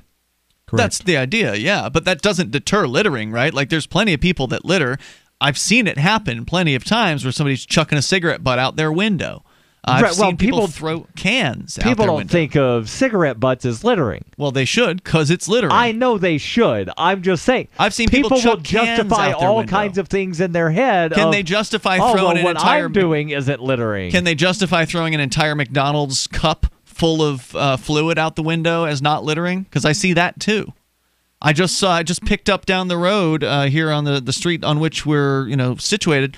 I picked up like a Powerade bottle. Yeah, I live on a corner lot. I'm picking trash out of my yard all the time, and I live in a good neighborhood. Yeah, this is a good neighborhood too. The littering is really bad in this state. That's why that's why I'm talking about it. It's so silly, and it's almost comical that they even act like they're going to even give out a ticket. And so there was this one highway, like a major highway, and they said that they spent $9,000 to pick up all the litter. $9,000 in hiring people to pick up all the trash. Wow. Maybe I thought they're supposed to pay inmates to do that, or not pay them, but just have the inmates do it. And when you consider all of the voluntary organizations that go and they adopt the highway here and there, right? I mean, I even walk up and down Maple sometimes and pick trash up. It's how about the college neighborhood where it's every Thursday, Friday, Saturday night? These kids are just dropping trash everywhere. I've handed out Know Your Rights flyers, and they walk a couple steps away and they drop them. Yeah, they just drop them. Now most of them don't. Most of them actually do take them home and put them up on their fridge, or put them wherever they put them. But it's not hard to find. Usually, if I've handed out hundreds of them, I'll find a dozen of them, just kind of around the neighborhood. So, Sarah, thanks for the call tonight. Huh? Yeah, really. All right, thanks. Toll-free number here, 855-450-FREE. Yeah, really. 855-450-3733. You can join us here on the radio. And coming up, the Venezuela story. That's on the way. A couple of them, actually, because in addition to the news Darryl's going to give us, which is pretty big news, people have also been killing themselves in Venezuela. Suicide's a real problem.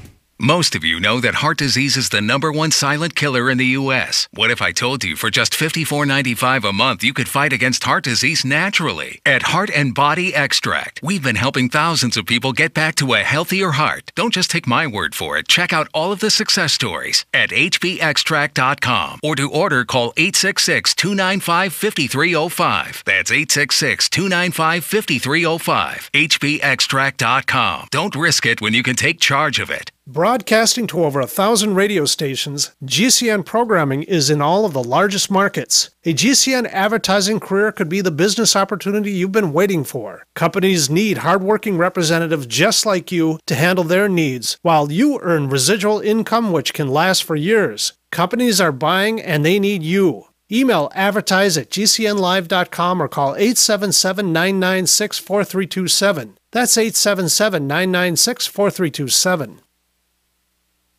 This is Michael Dean from the Freedom Fiends. I've run websites since 1996 and have used over a dozen web hosts in that time. AgristHosting.com is the only one that hasn't broken my heart. Agrist Hosting's uptime and service is stellar, and their DDoS mitigation is the best I've seen. That's important because if you tell the truth in this world, you'll ruffle feathers. And some people will try dirty tricks to silence your voice. No matter what the haters hit us with, Agrist Hosting keeps our websites online. If you have a mission-critical commercial presence or a world-changing activism site, you cannot tolerate any skullduggery. So go with agristhosting.com. Have a WordPress or blog site, but you're not satisfied with performance or uptime? Or just want raw hosting? Want to pay with Bitcoin? Agrist Hosting specializes in high-performance hosting with personalized service. Go to agristhosting.com and click on the button that says Get Hosted. That's agristhosting.com. Are you a cryptocurrency advocate? The Crypto Tip is the ideal outreach tool to help new people discover cryptocurrency. It's a printable business card-sized tip that you can give to service providers, preferably in addition to a good cash tip. When the server scans the QR code, it'll bring up an explanation of cryptocurrency, how to install a wallet, and allow them to claim the tip. If they don't claim the crypto, you get your tip refunded to you after a time period you specify. Plus, if they do claim the tip, you get an email alert. Create as many tips as you want at cryptotip.org. That's cryptotip.org. So you've heard all 3 hours of the latest episode of Free Talk Live, and you're still hungry for liberty-oriented audio content? Did you know that we have another 24/7 audio stream at LRN.FM? The Liberty Radio Network airs the latest episodes of some of the best liberty-oriented podcasts on the internet around the clock. In addition to recorded content, you'll also hear live shows like Free Talk Live, originating from our Keene, New Hampshire studio. So listen anytime at LRN.FM. That's LRN.FM. We have some good news. The indictments against Ross Ulbricht in the District of Maryland were dismissed with prejudice, meaning they can never be refiled. This is especially good because those indictments contain the only charge ever made that Ross engaged in murder for hire. This was a serious allegation that Ross Ulbricht denies. It was never prosecuted or ruled on by a jury, but was trumpeted by the federal government and the media as if it were proven fact. The Maryland court held these indictments for almost 5 years, poisoning Ross's case and leaving him under a cloud of unproven allegations. As explained in Ross's appeal to the Supreme Court, the fact that the judge used these allegations to give Ross a draconian sentence of double life without parole violated his Sixth Amendment right to a jury trial. Judges are required to issue sentences based on convictions decided by a jury, not unproven allegations never even charged at trial. Although this is a positive development, the dropped indictment will not set Ross free. Now, a presidential pardon is Ross's only hope of freedom. Sign the petition at freeross.org. freeross.org. Do you love Twitter? Make sure you favorite the LRN.FM Twitter account so you can receive our tweets at twitter.lrn.fm. That's twitter.lrn.fm.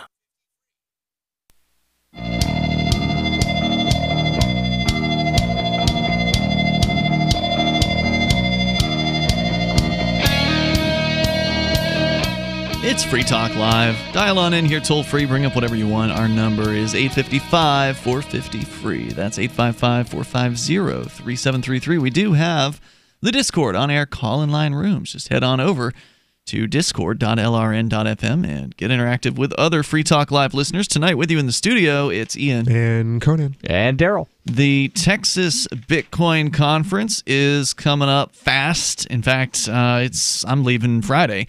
And Darryl, you're going to be heading up the Friday show. Yes. Who are you having on, by the way? Do you know? Chris, I believe. Okay. Friday, okay. Chris should be here. If he's not, then I'll scramble at the last minute, and Michael will probably be around. I might just, hey, Michael, you doing anything? It can happen. Sit in? It wouldn't be the first time.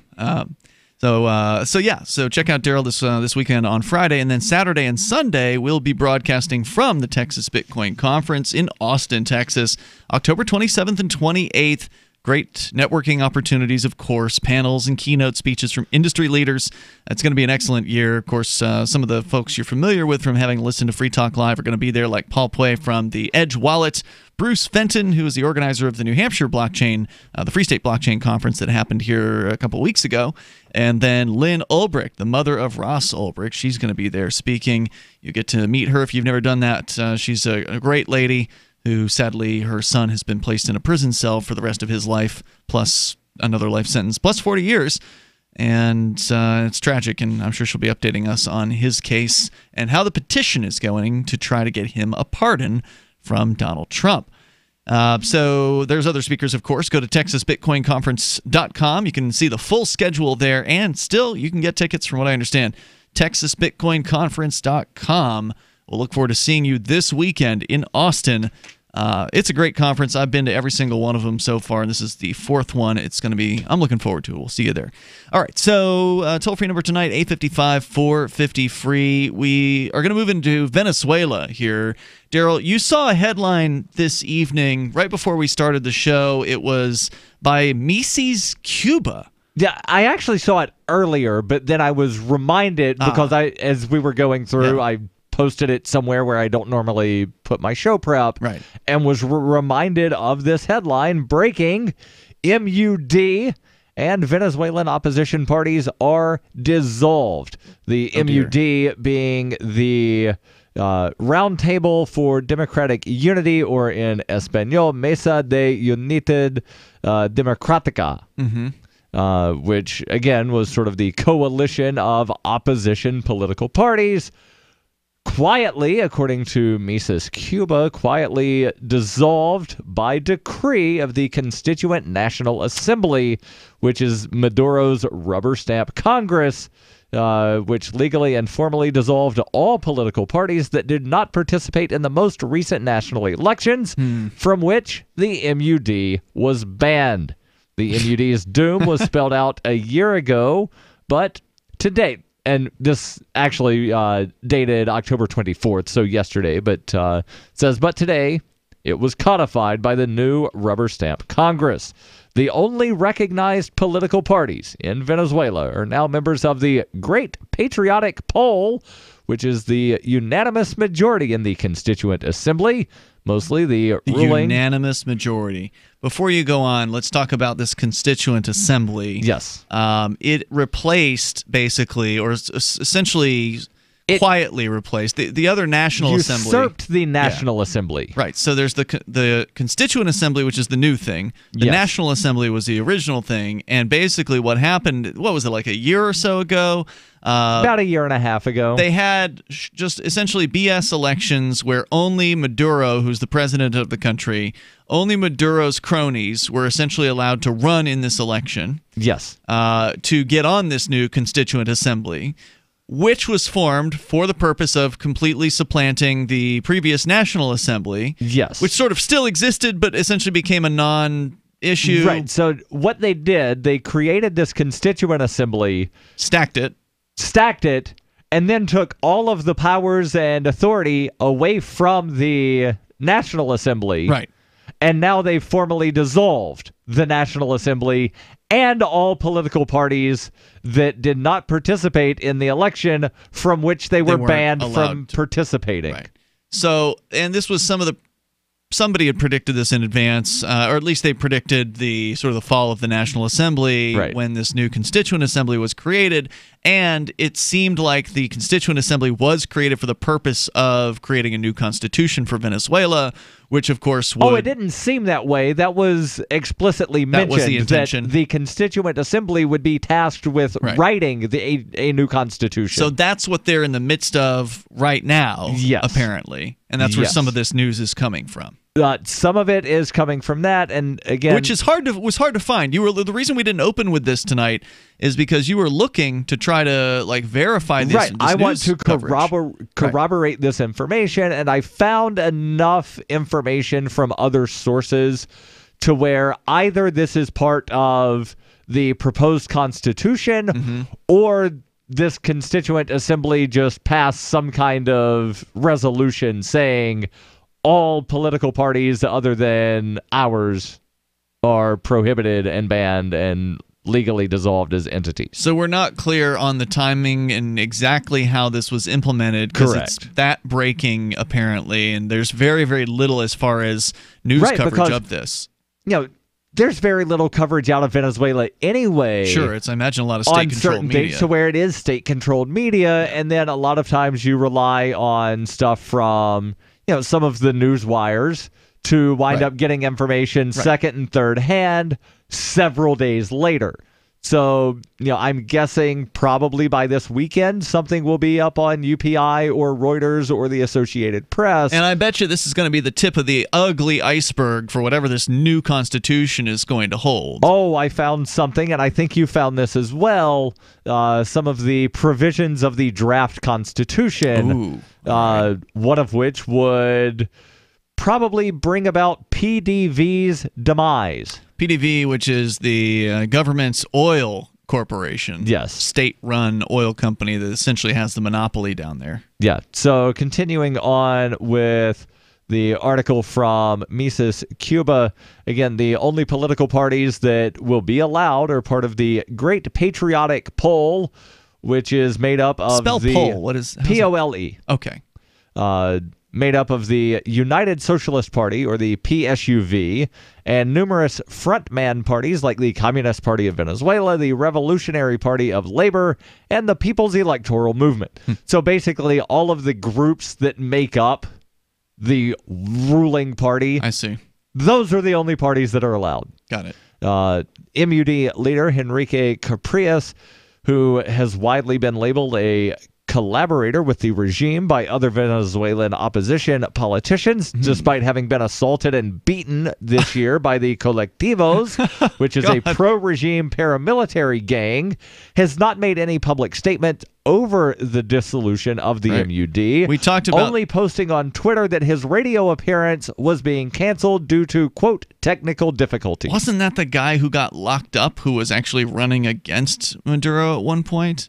Yes. Okay, I was going to say I recognize the name, and also the group, the gang. What were they called? Colectivos. Colectivos. Thank you. We talked about them once on Free Talk Live, probably, and how they are essentially just thugs that aren't even government thugs. They're just regular thugs that the government has armed, because it's illegal to have guns in Venezuela unless you're the government. Right. But these gangsters are allowed to have guns, so they can go and do the dirty work of Maduro and just go around beating people up and intimidating them or whatever. Yeah, what does Colectivos stand for? The collectors? Collectives, I think. Collectives? Yeah. Yeah. The Libertarian Movement of Venezuela's national coordinator, Yomar Moreno, says it's the official dissolution of a corpse used for show by the dictatorship and one step closer to reaching our freedom. In 2017, the regime used the MUD to maintain the appearance of legitimate multi-party elections, but there is no longer any need to pretend. Wow. All right. There's more, I imagine, on this story. More. We'll share that with you, and you can share your thoughts with us here. Toll-free number, 855-450-FREE. It's Free Talk Live. Does your dog itch, scratch, stink, or shed like crazy? Come to Dynavite for help. Order a 90-day supply of Dynavite. Pick up 2 bottles of Lico Chops, get the 3rd bottle free. New improved Lico Chops with omega-6, omega-3, vitamin E, and now 6 extra direct-fed microbials. Even better for the digestive tract and immune system. And dogs love it. Try Lico Chops. Buy 2, get 1 free. This is Henry Lukasevic for Dynavite. DINOVITE.com. Your property and your family are precious. Protect them with Blink. Blink motion-activated HD cameras are wire-free, set up fast, and their batteries last up to 2 years. And Blink's live feed option lets you monitor what's happening in your home anytime, anywhere. No contracts, no subscriptions, and Blink works with Alexa. You can get 3 Blink cameras for way less than the other guys, plus an extra 15% off. Visit blinkprotect.com/FTL. blinkprotect.com/FTL. Blink is an Amazon company. In these uncertain times, it makes sense to have a sustainable backup method to cook food and boil water. If your current plan includes using a fuel-burning stove or cooking over an open fire, then there's a much better way. The Minuteman Rocket Stove is a biomass-burning cooking stove that only requires small quantities of sticks and twigs for fuel. The Minuteman stove is easy to use, smokeless, portable, powerful, and sustainable. For the finest in survival cooking stoves and fire starters made right here in the USA, go to MinutemanStove.com. That's MinutemanStove.com. Hear that? That's the sound of a house being trashed while a gang of thieves ransack the place. And what they don't steal will be destroyed. This year, resolve not to be the next victim of a break-in. Go to faketv.com and discover a device that creates the illusion someone inside is watching TV, even when you're miles away. Security is a mindset, and Fake TV should be part of your security solution. Be vigilant, but not fearful. faketv.com. Is spreading the message of liberty, cryptocurrency, and peace around the globe worth $2 per month to you? As you may already know, in addition to our internet feed, LRN.FM broadcasts on free-to-air satellite across North and Central America, as well as Sub-Saharan Africa. And we've been available on satellite for free 24/7 since 2010. The LRN.FM free-to-air satellite signal is reaching some of the most oppressive regimes in the world, and there's no doubt our ideas are making an impact. You can learn more about the channel's impact by watching the 3-minute video at fund.lrn.fm. If you'd like to help free minds globally with our ideas of liberty, cryptocurrency, and peace, you can donate as little as $2 per month via fund.lrn.fm. You can help us continue and expand our satellite broadcast to multiple continents. Visit fund.lrn.fm today, and thank you for your help. Don't forget to share the link on social media. That's fund.lrn.fm. LRN.FM is proud to announce our official listening apps for Android and iOS devices. Now you can easily tune into our streams anywhere, anytime on your smartphone or tablet. Just visit apps.lrn.fm or search for LRN.FM in the Android or Apple app stores. Please download, rate us 5 stars, then share the link on your social media and let your friends and family know how you're listening to LRN.FM. Download it now, free at apps.lrn.fm. Are you sick of government lackeys who say you didn't build that? Are you tired of elitists who think you need a government permission slip for everything? Everything you do is an A to B conversation, and the government should see their way out of it. Create true free markets by adopting the BIPCOT No Government License. The BIPCOT No Gov license allows use or modification of any product, service, or software except by governments or government agents. Go to bipcot.org. That's Bravo, India, Papa, Charlie, Oscar, Tango.org. You can put the Liberty Radio Network on the air in your area. Visit broadcast.lrn.fm to learn how. Broadcast.lrn.fm.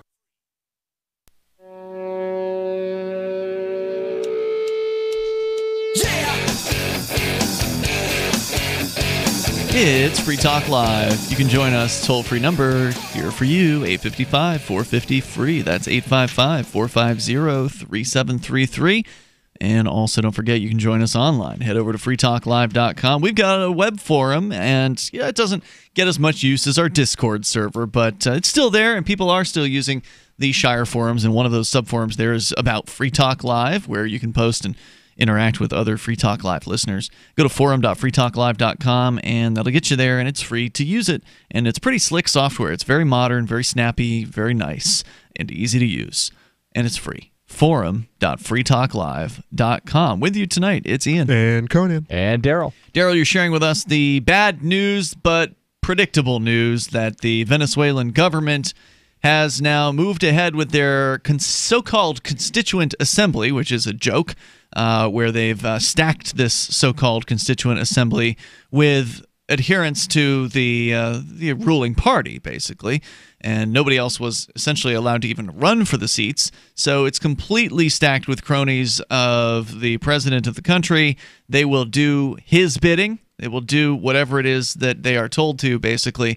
And they are now working on a new constitution for Venezuela to essentially undermine any kind of shred of legitimacy that the government might have had, which, of course, most people will tell you, surely within Venezuela, that the government has no legitimacy there. But to undermine anything that might have been left and completely replace it with a complete dictatorship under the control of Nicolas Maduro, the president. But you've been kind of recounting some of the recent findings of this particular assembly, what they are planning on implementing. And one of them, sorry to interrupt, one of them was to dissolve all oppositional political parties, apparently. Yes, and also formally dissolving the National Assembly.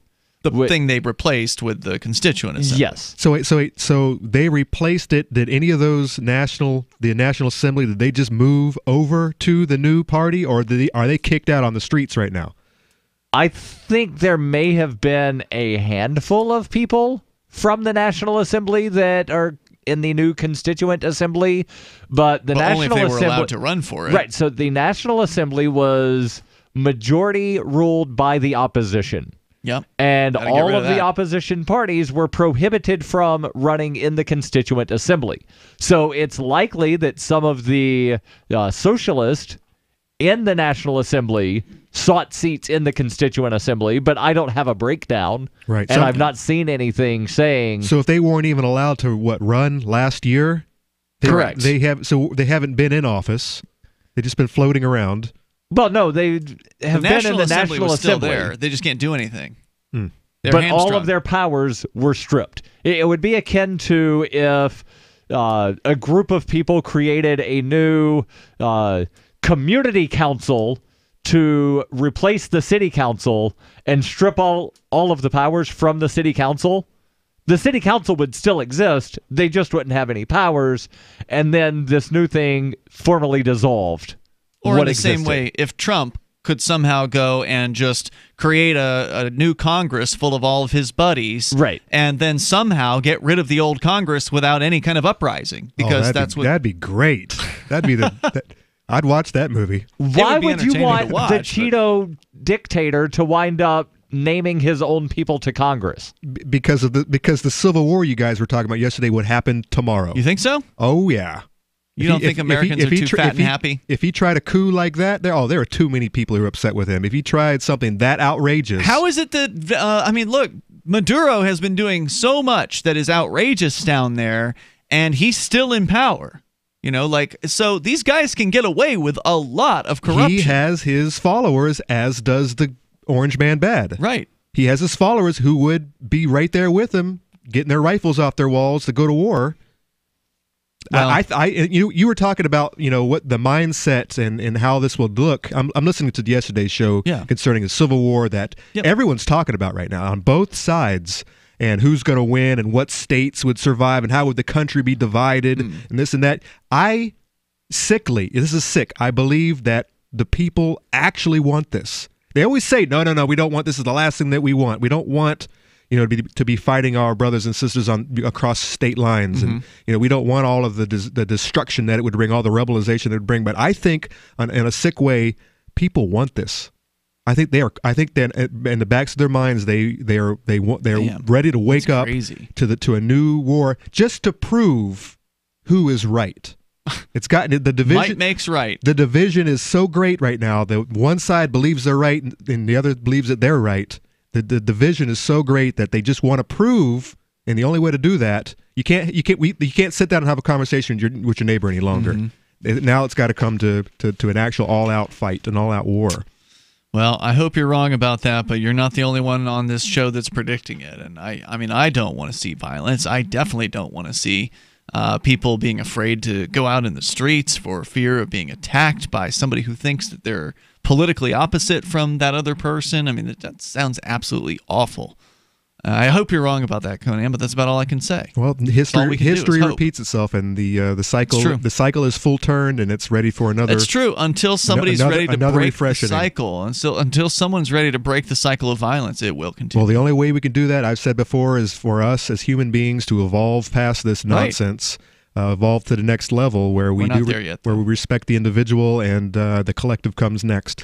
Well, that's why we want to see people move to New Hampshire who love liberty, because look, the fact is libertarians are too diffuse out there. There's too few of us distributed amongst all the rest of these angry people that are looking to fight with one another, and getting caught in the middle of that conflict isn't going to be any good for our movement. If people who care about freedom were to migrate, were to join the New Hampshire Freedom Migration and come to a place where we've got a bit of a foothold, where the Libertarians actually have, in Keene, New Hampshire, more candidates on the ballot than the Republican Party does.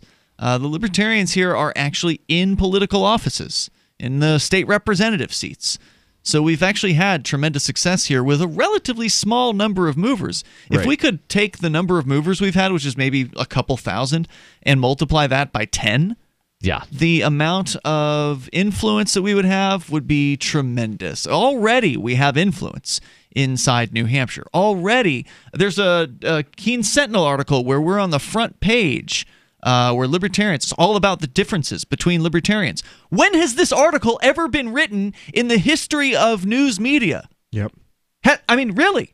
Has it ever happened? Yeah, has there ever been a mainstream media maybe it has happened, where they've actually looked at the differences between the so-called radical libertarians like us on the show who actually believe in the principles, and then those who are like small government kind of libertarians. They talk about that, and they get it right. Right. The article's very accurate. And just yesterday morning on the local talk show, we had a libertarian governor, Really? Jarvis. She was on Danny's show for an entire hour. Great. And it was very fair. Good. He wasn't being easy on her. He was throwing her good questions, and she is kind of a small government libertarian. But she actually has a chance in hell of getting votes compared to the three of us. Yeah. Well, you're not running this year. Not this year. You can't because you work for the post office. No. They prohibit you. But either way, there's some exciting stuff going on here, and it's not duplicatable anywhere else because nowhere else has the numbers. Nowhere else has the influence that we do as a result of those numbers. And so anyway, back to Venezuela, where things are definitely degrading. They're not getting better. Yeah, so there's a little bit more from the Mises Cuba article. I'll just post that up on the social medias. And then I'm jumping over to this article from Argus Media, where they say that Argus was able to obtain a draft of proposed constitutional reforms. That's what I'd like proposal to see. to Venezuela's constitution. Yeah. Part of the plan is to dissolve the state-owned PDV and replace it with a new state-owned entity. What the hell's the point of that?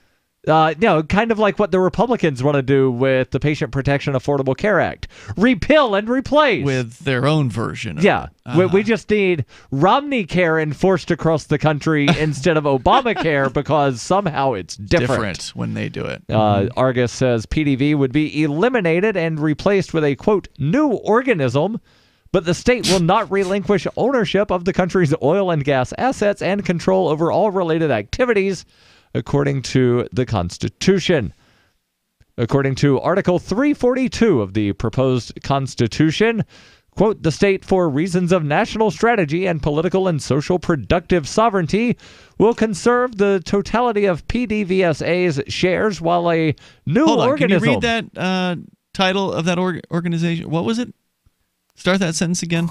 The state, for reasons of national strategy and political and social productive sovereignty. Okay, I'm sorry. I thought that was like an agency name, because in this country there's always like really long agency names and really long political titles. You need to shorten that. The Darryl. state, for the following reasons, I see, will conserve the totality of PDVSA shares while a new organism or entity is created. Organism. Yeah, a legal entity. There's more coming up here. It's Free Talk Live.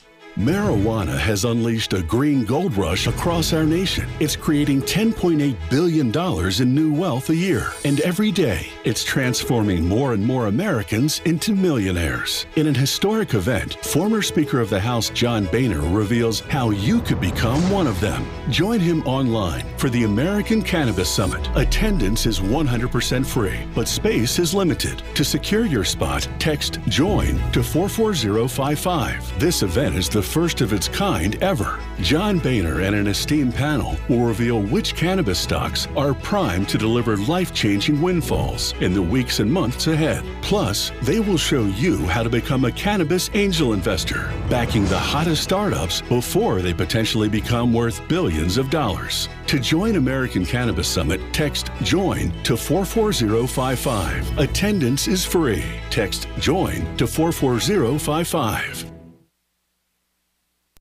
Radio is the most personal of mediums. I exist right now in your head. If you listen to Free Talk Live regularly, you know me. Free Talk Live is on more than 160 radio stations around the U.S. and has been downloaded on every continent around the world. Hundreds of thousands of listeners with ad packages from $600 a month to $6,000 a month. Imagine what we can do for your business, project, website, or idea. Email me, mark@freetalklive.com. There are lots of ways to listen to Free Talk Live. Our podcast has been around since podcasts began, and now the FTL feed is loaded with content besides our full show archives. Did you know that we make it easy for you to customize your podcast subscriptions? We have different feeds, one that includes only our full shows, one with just the Daily Digest, and one with just the Edgington Post. You decide what you listen to. It's quick and easy to customize your feeds at feeds.freetalklive.com. That's feeds.freetalklive.com.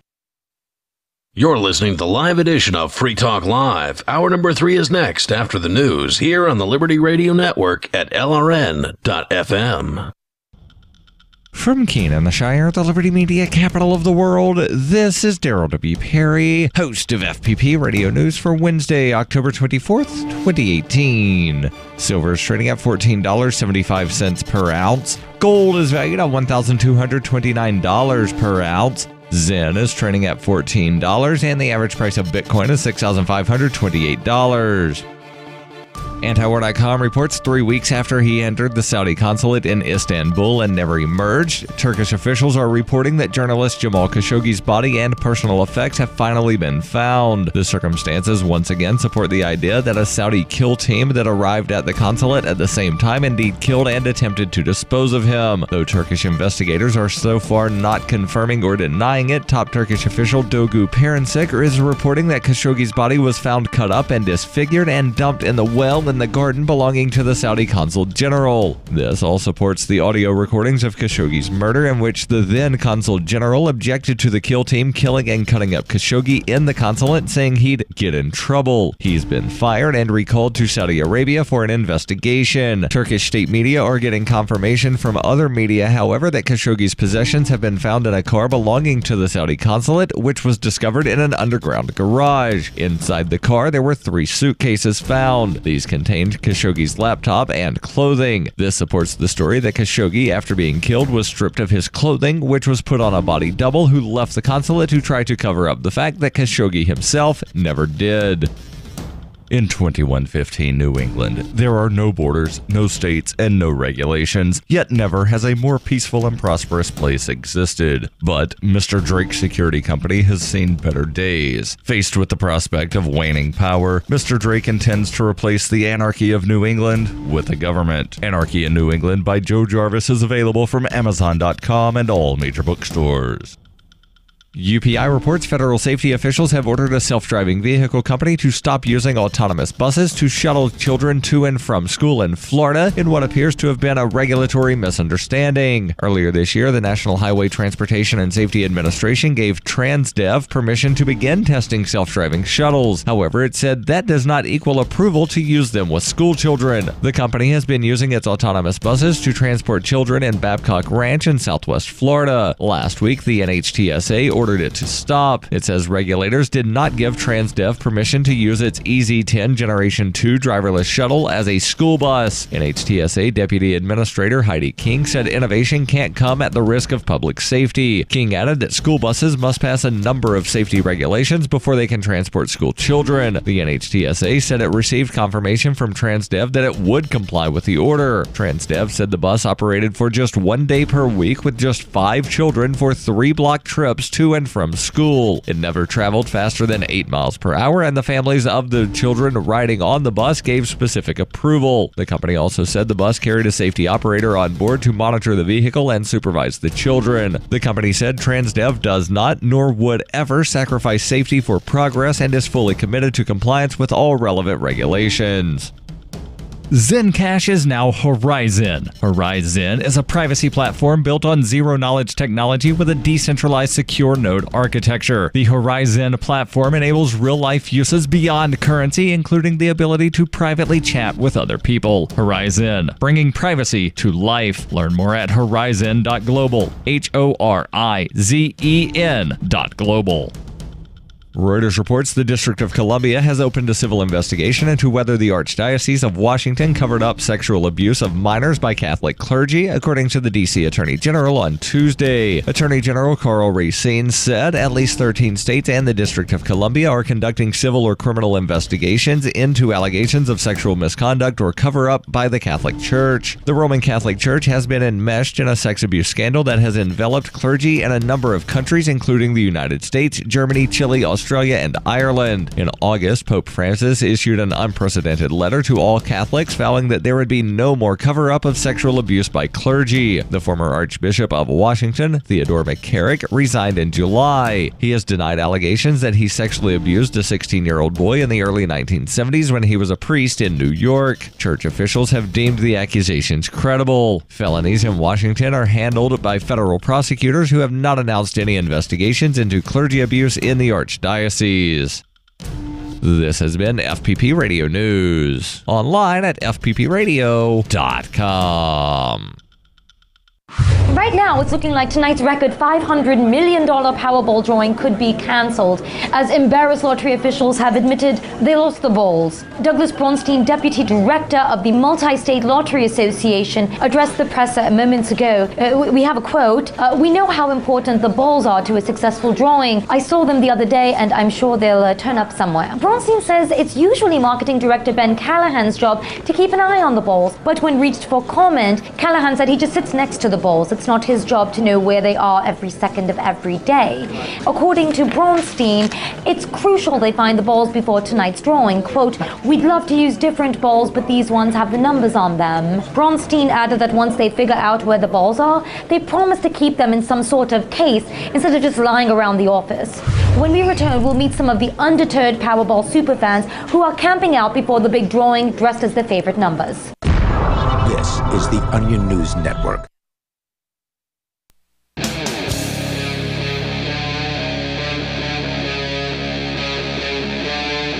Free Talk Live.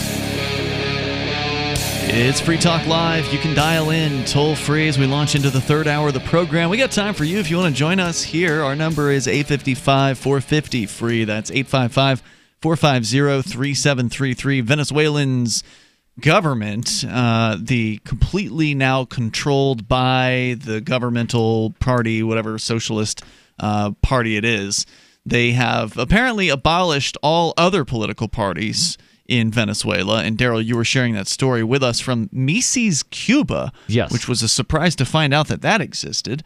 I've known about that for, I'd say, probably about a year and a half. I'm surprised they let it exist. They broke the story about the Libertarian Party of Cuba's executive committee getting arrested. Yeah, I was going to say, I can't believe they even have a Libertarian Party in Cuba, given how controlling of a country that is.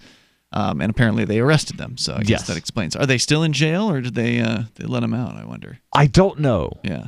So Cuba, of course, is one of the countries that backs up Venezuela. Whenever Venezuela does something tyrannical, the government of Cuba and Russia are usually two of the commie governments in the world that will step up and say, we support this. When's the last time Russia backed up Venezuela? Not too long ago. I remember seeing it in news headlines. And that backing up their economic development, or just the fact that they're anti-U.S.? I believe Russia probably and Cuba, all of the above. I believe Russia and Cuba both endorsed the election results of Maduro. All right, yeah, and I remember that, right. So whereas the rest of the world was like when, for instance, this scam election happened and the Constituent Assembly, so-called, in Venezuela was formed, that was a time at which those other governments, those communist governments of the world, basically said, yep, we think these were legitimate elections. Whereas the rest of the world essentially looked at it and said, this was a scam from top to bottom.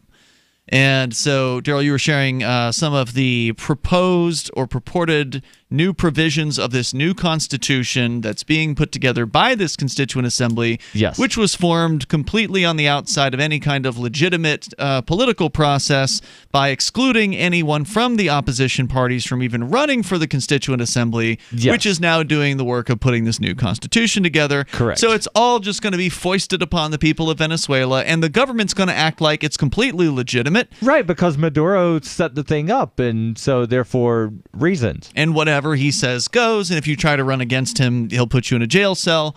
So I mean, and it's just, as part of your punishment, even if you put you on house arrest, part of your punishment is you are prohibited from running for political office. Yep, that's right. So we've got more news. Was there any more from that story that you wanted to share, or was that pretty much?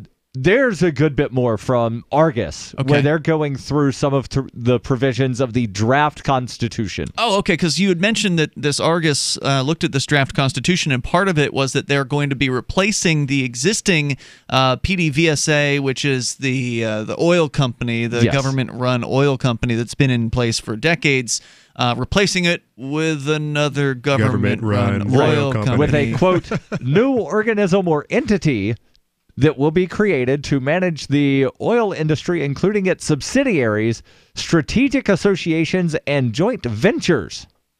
Article 340 of the draft constitution says the state will retain Article 340 or 3.40, like 340. Jesus. 340 articles. That's a lot of articles. The previous was 342. The next one after this is 343. Then there's 344. Yeah. There's a bunch of articles here. Now, I don't know if they're just, striking the existing numbers and then starting over from, the last number used was 320, so we're starting from there. I don't know how they're doing their numbering.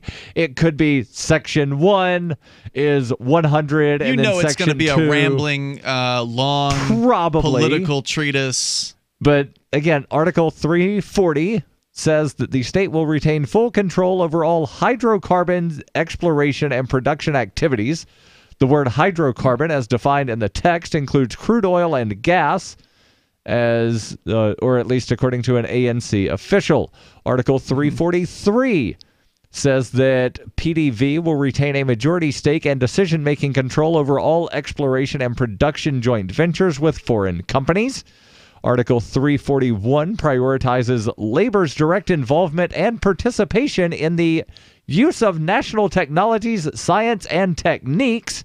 The article also states that foreign technology will only be used when national technology does not exist or when national technology is insufficient. Which will basically be all the time, because the government is terrible. Do you think they'll ever admit that the national technology is insufficient? I don't know. Or will they take the foreign technology and then rebrand it as though it were national to where it's theirs? Could be. Article 344 alludes to likely reforms of existing oil and gas laws to ensure compliance with new constitution frameworks for oil and gas ventures. All right. Do we need to read all these? It's basically all about how they're taking over their own thing with their own thing. Is there anything in this story about the other articles that have nothing to do with oil? No, this all seems to be with oil. Yeah. The end says the government is apparently seeking to complete the constitutional text and possibly subject it to a popular referendum before January 10th. In which, of course, the opposition won't be allowed to vote. January 10th is when President Nicolas Maduro's term ends. So let's vote on this. Let's vote on this at the same time that we vote on a new president. Oh, and by the way, none of the opposition can run against the guy, which means none of the opposition will go vote, because why the hell would they? Well, right. I mean, part of the Constitution, I'm just going to predict here, and we haven't read it. This is just an analysis of part of their proposed... Right. I did try to find a draft and was unable to do so. Yeah, it's hard to find that. So part of this is likely going to just basically abolish elections, right? Like, why would they bother? Why even bother with the illusion of elections at this point? Because nobody's fooled by it. Even in China, they have elections. True. There's only one candidate allowed on the ballot. Anybody that's an independent, while technically there are laws on the books in China that do allow for independent candidates. Yeah. Whenever an independent candidate tries to get on the ballot, they're promptly arrested, placed on house arrest, and not allowed to petition. But even China has elections. And they also attempt to intimidate the people who are willing to sign petitions as well. They bring undercover secret police in and lurk around the places where these candidates are and try to stop people from connecting with them. And then you lose your Sesame credit, goes all the way down, and next thing you know, you can't Brent. The Sesame credit? You live it out in the street. You're talking about the government score, the social score, the China's government? Yeah. I don't think they called them Sesame credits. That was one of the names. No, that's the name of the the name of the company. That's really? that's the name of the program. Wow. Okay. So here's the other news out of Venezuela.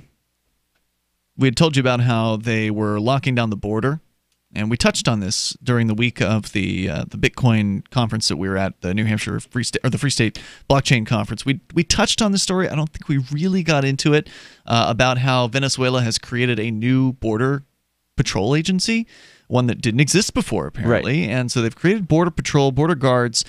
Ostensibly, the claim was to stop the Colombians from coming into Venezuela. Oh. Right. So let me remind people that the Berlin Wall was not built to keep the communists in the communist part of Berlin. Yep. According to the communists, it was called the Anti-Fascist Protection Rampart. They built it to keep the Americans out. They built it to keep the British out. They built it to keep the French out. That was the reason given by the communist. But the actual practical effect was it kept the communists from leaving the communist areas. Well, they were right in a way that it kept foreigners from coming in with suitcases full of jeans and other products that the Russians would want to purchase. But the walls work both ways. Yeah, they work both ways in that case. In this case, it's not a wall, but a border patrol agency. And they claim the reason is because they don't want the Colombians coming in. But the reality is, why the hell would any Colombian want to come into Venezuela? Why would anybody in their right mind want to come into Venezuela and experience an absolute hellhole? Unless it was black market unless they're selling merchants. Things. Sure. Is there a marathon? You'd go down there for that? Would you really? Probably. Please That's don't. Pretty crazy. We'd be sending money to get your body back. All right, there's more coming up here in moments. So I don't know. Luke Radowski and Jeff Berwick went down there and they made it out. There's more coming up here in moments. And so the other side of this, we'll tell you more about the wall and then what's happening. Because if you can't get out, there's only one way out, and that's suicide. Zencash has changed their name to Horizon to better represent their transition from a cryptocurrency to a pioneering platform that protects consumer data. They're working towards the day when anyone will be able to build privacy-based applications on the Horizon platform and generate income from them. This will allow Horizon to bring thousands of real-life services to the community, services that provide freedom, utility, and privacy. Learn more at horizon.global and join the Horizon community, HORIZEN.global. The Liberty Dollar was so successful that the United States government had to take it down, and its founder, Bernard von Nothaus. Now Bernard's son Extra has launched Liberty Dollar 2. LD2 is a cryptocurrency, but each token is backed by the same gorgeous fine silver rounds that Liberty Dollar has always been known for. Your silver is secured in an audited vault and can be redeemed at any time. There's only a few thousand LD2 Zero tokens left in the crowd sale at ld2coin.io. Get yours, ld2coin.io. Do you operate a retail business and are looking for a solution for point-of-sale cryptocurrency acceptance? It's never been easier thanks to AnyPay.global. There's no paperwork or approval process to open an account. If you already have a tablet at your cash register, you're almost done. Just sign up at AnyPay.global, drop your personal crypto wallet addresses in our setup page, and then load our app. That's it. You're accepting cryptocurrency like Bitcoin and Dash at your store. Get started now at AnyPay.global. That's AnyPay.global. The Bitcoin.com wallet is a simple and powerful full-featured wallet that allows you to send and receive Bitcoin, BTC, and Bitcoin Cash, BCH, with anyone, anywhere in the world. It supports both single and multi-signature wallets and is available in multiple languages. The Bitcoin.com wallet is available on Windows, Linux, Mac, Android, and iOS devices. Use the Bitcoin.com wallet to buy, send, store, and receive both Bitcoin, BTC, and Bitcoin Cash, BCH. Learn more at wallet.bitcoin.com. That's wallet.bitcoin.com. Following earlier reports of 27-year-old Mark Felder's profound and startling level of pride in his alma mater, the University of Miami alumnus spoke to Onion reporters about his strong affection for the academic institution that left him totally unprepared for the job market and floundering in $50,000 of debt. I would not trade my time at the University of Miami for anything. Miami has the best college experience in the country, hands down. I had an awesome time there, and it's an amazing place. We've got awesome bars, awesome sports, an awesome campus, and we're pretty much right next to the beach. I mean, what more could you want? You'd have to be crazy crazy not to go there. Felder, who paid over $140,000 in tuition, told reporters he takes an annual trip to see a Hurricanes football game and visit the university that failed to teach him any marketable job skills whatsoever, leaving him so financially helpless he was forced to move back in with his parents after graduating. AMI, fight, fight, fight. Yeah, it's all about the U, baby. All about the U. That's what I'm talking about. Go Canes, baby. For more on this story, check this week's Onion Review. This is the Onion News Network. LRN.FM now has a Discord. Discord is a free text and voice chat platform, and we now have our own server with a bunch of channels at discord.lrn.fm. You can join other listeners as they chat about various things during our live shows, or anytime, day or night. Discord software is available cross-platform, so you can have it on whatever device you want and take your chats anywhere. Join our Discord at discord.lrn.fm. That's discord.lrn.fm. This Your Family Today tip is brought to you by Stouffer's, helping bring your family together with wholesome dinner options, even on the busiest of nights. Find dinner table ideas to bring your family together at letsfixdinner.com. To get kids involved in dinnertime conversation, ask specific questions, not broad ones. Instead of what happened today at school, try what was the best thing that happened today. The more specific you are, the more they'll have to say. For more tips like these, visit us at parenthood.com/yourfamilytoday. Help get LRN.FM into more ears. Visit promote.lrn.fm for a free bumper sticker, flyers, banners, graphics, and more. Promote.lrn.fm.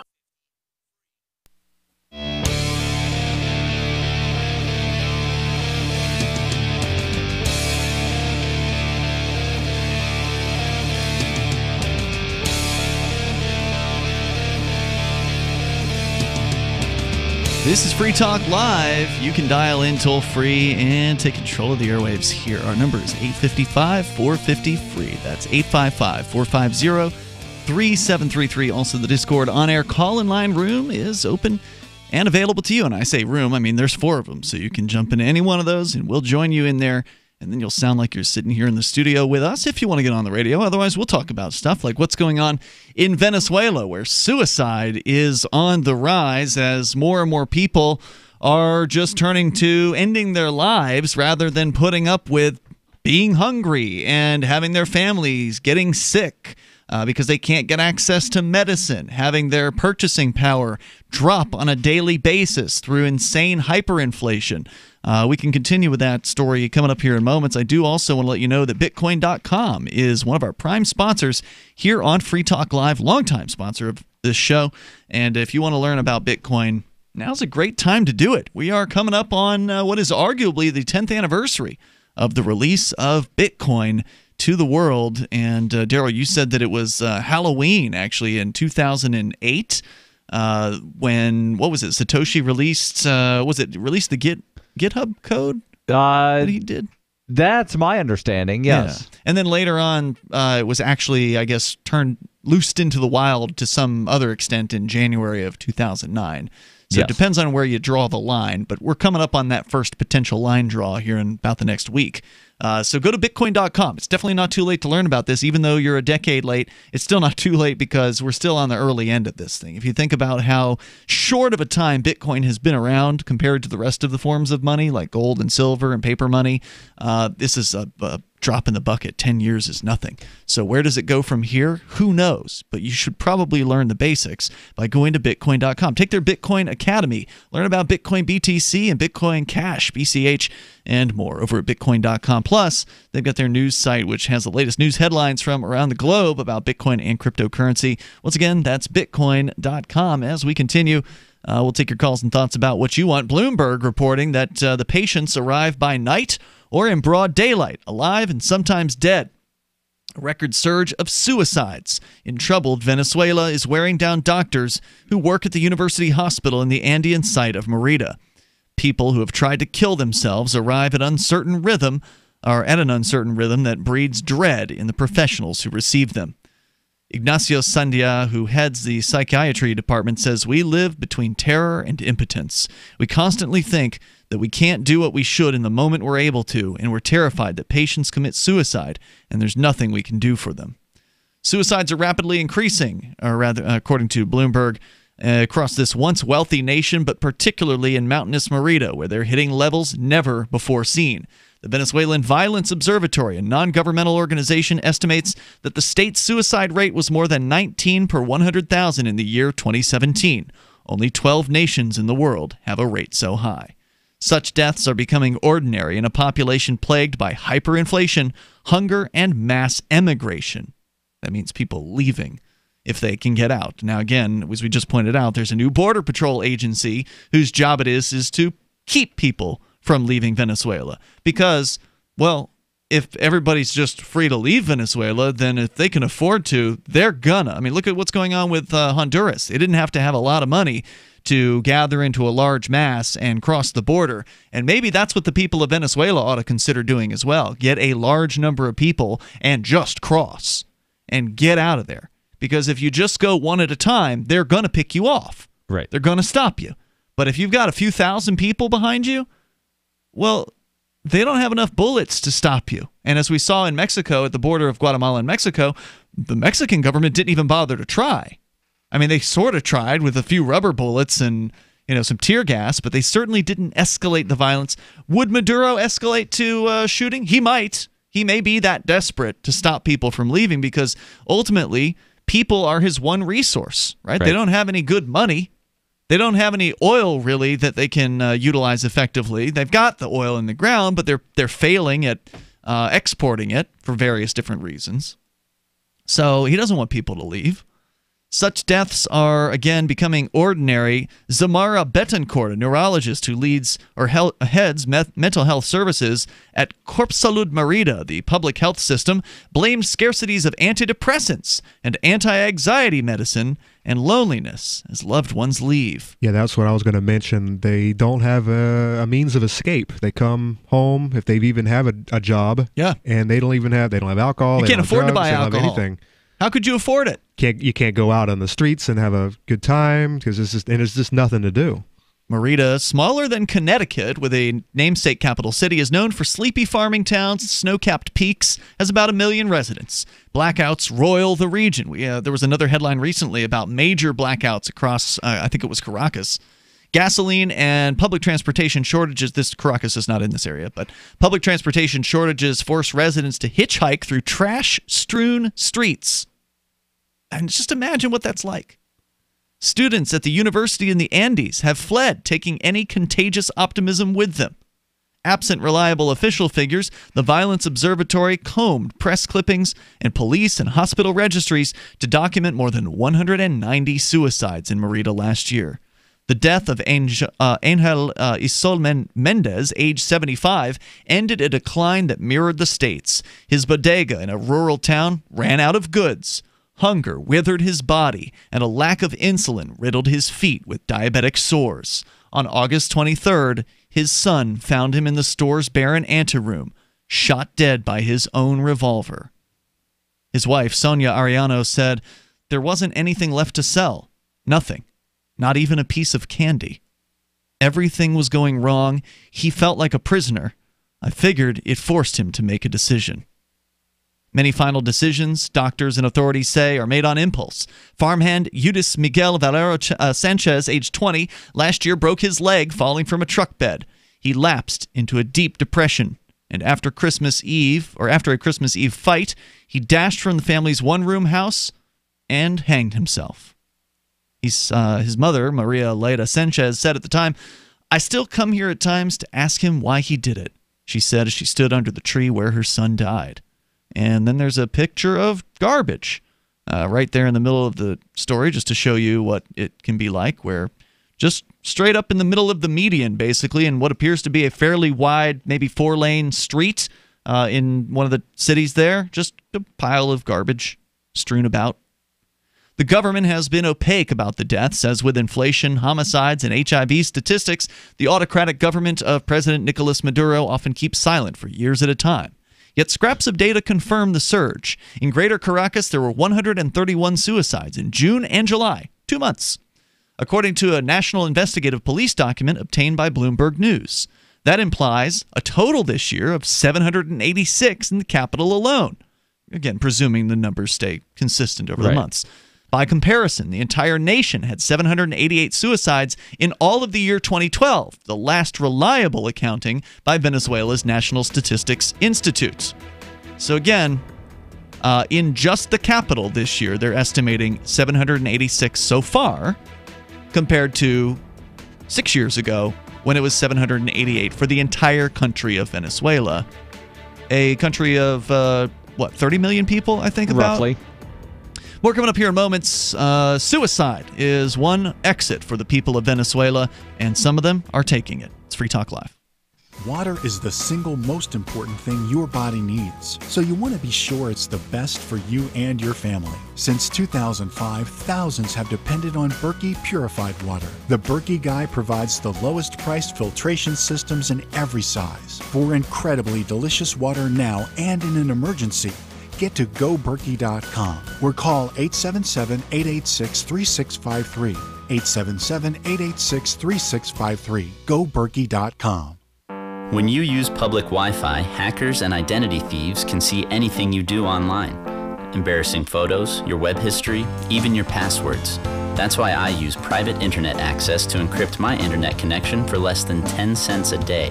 Sign up now at privateinternetaccess.com, and in just a few minutes, you'll be browsing anonymously and only sharing what you want to share. privateinternetaccess.com. It's time to protect your online privacy. Since time began, tyrants have taken aim at personal liberties. Now there's a movie that aims back.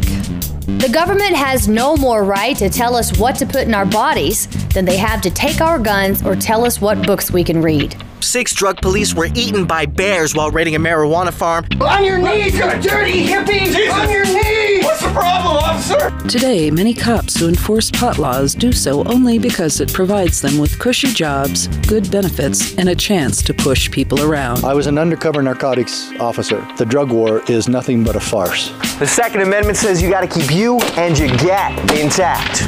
Guns and Weed, The Road to Freedom. A film by Michael W. Dean and Nima Vadadi.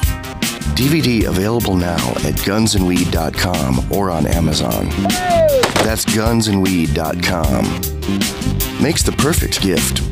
Remember, that's gunsandweed.com. What do you shop for that you could otherwise buy at Amazon? Pretty much everything, right? Amazon has competitive pricing and they deliver, and that's a big plus. If you could plan ahead in your shopping, would you be interested in saving up to 33%? There's a catch. You have to do your shopping in Bitcoin. But imagine those savings. It's like a huge raise. All you have to do is go to saveatpurse.com. We've saved thousands, and you can too. Plan ahead and save. Saveatpurse.com. The LRN.FM social media channels have been revamped. We've eliminated Facebook and focused on other platforms like Twitter and Mastodon, the decentralized alternative to Twitter. On our accounts, you'll find posts from multiple LRN.FM show hosts together in one place. Follow us on Twitter at twitter.lrn.fm, or better yet, move to the decentralized Mastodon social media platform at toot.lrn.fm, toot.lrn.fm. I think you'll like it. The Shire Free Church offers a sanctuary to those seeking an escape from state churches. The Shire Free Church is an interfaith, diverse group of people that may not share identical theological beliefs. As a member in or minister of the Shire Free Church, you are a sovereign individual and may be the faith of your choice. We don't claim to have all of the answers. We are open to all peaceful people.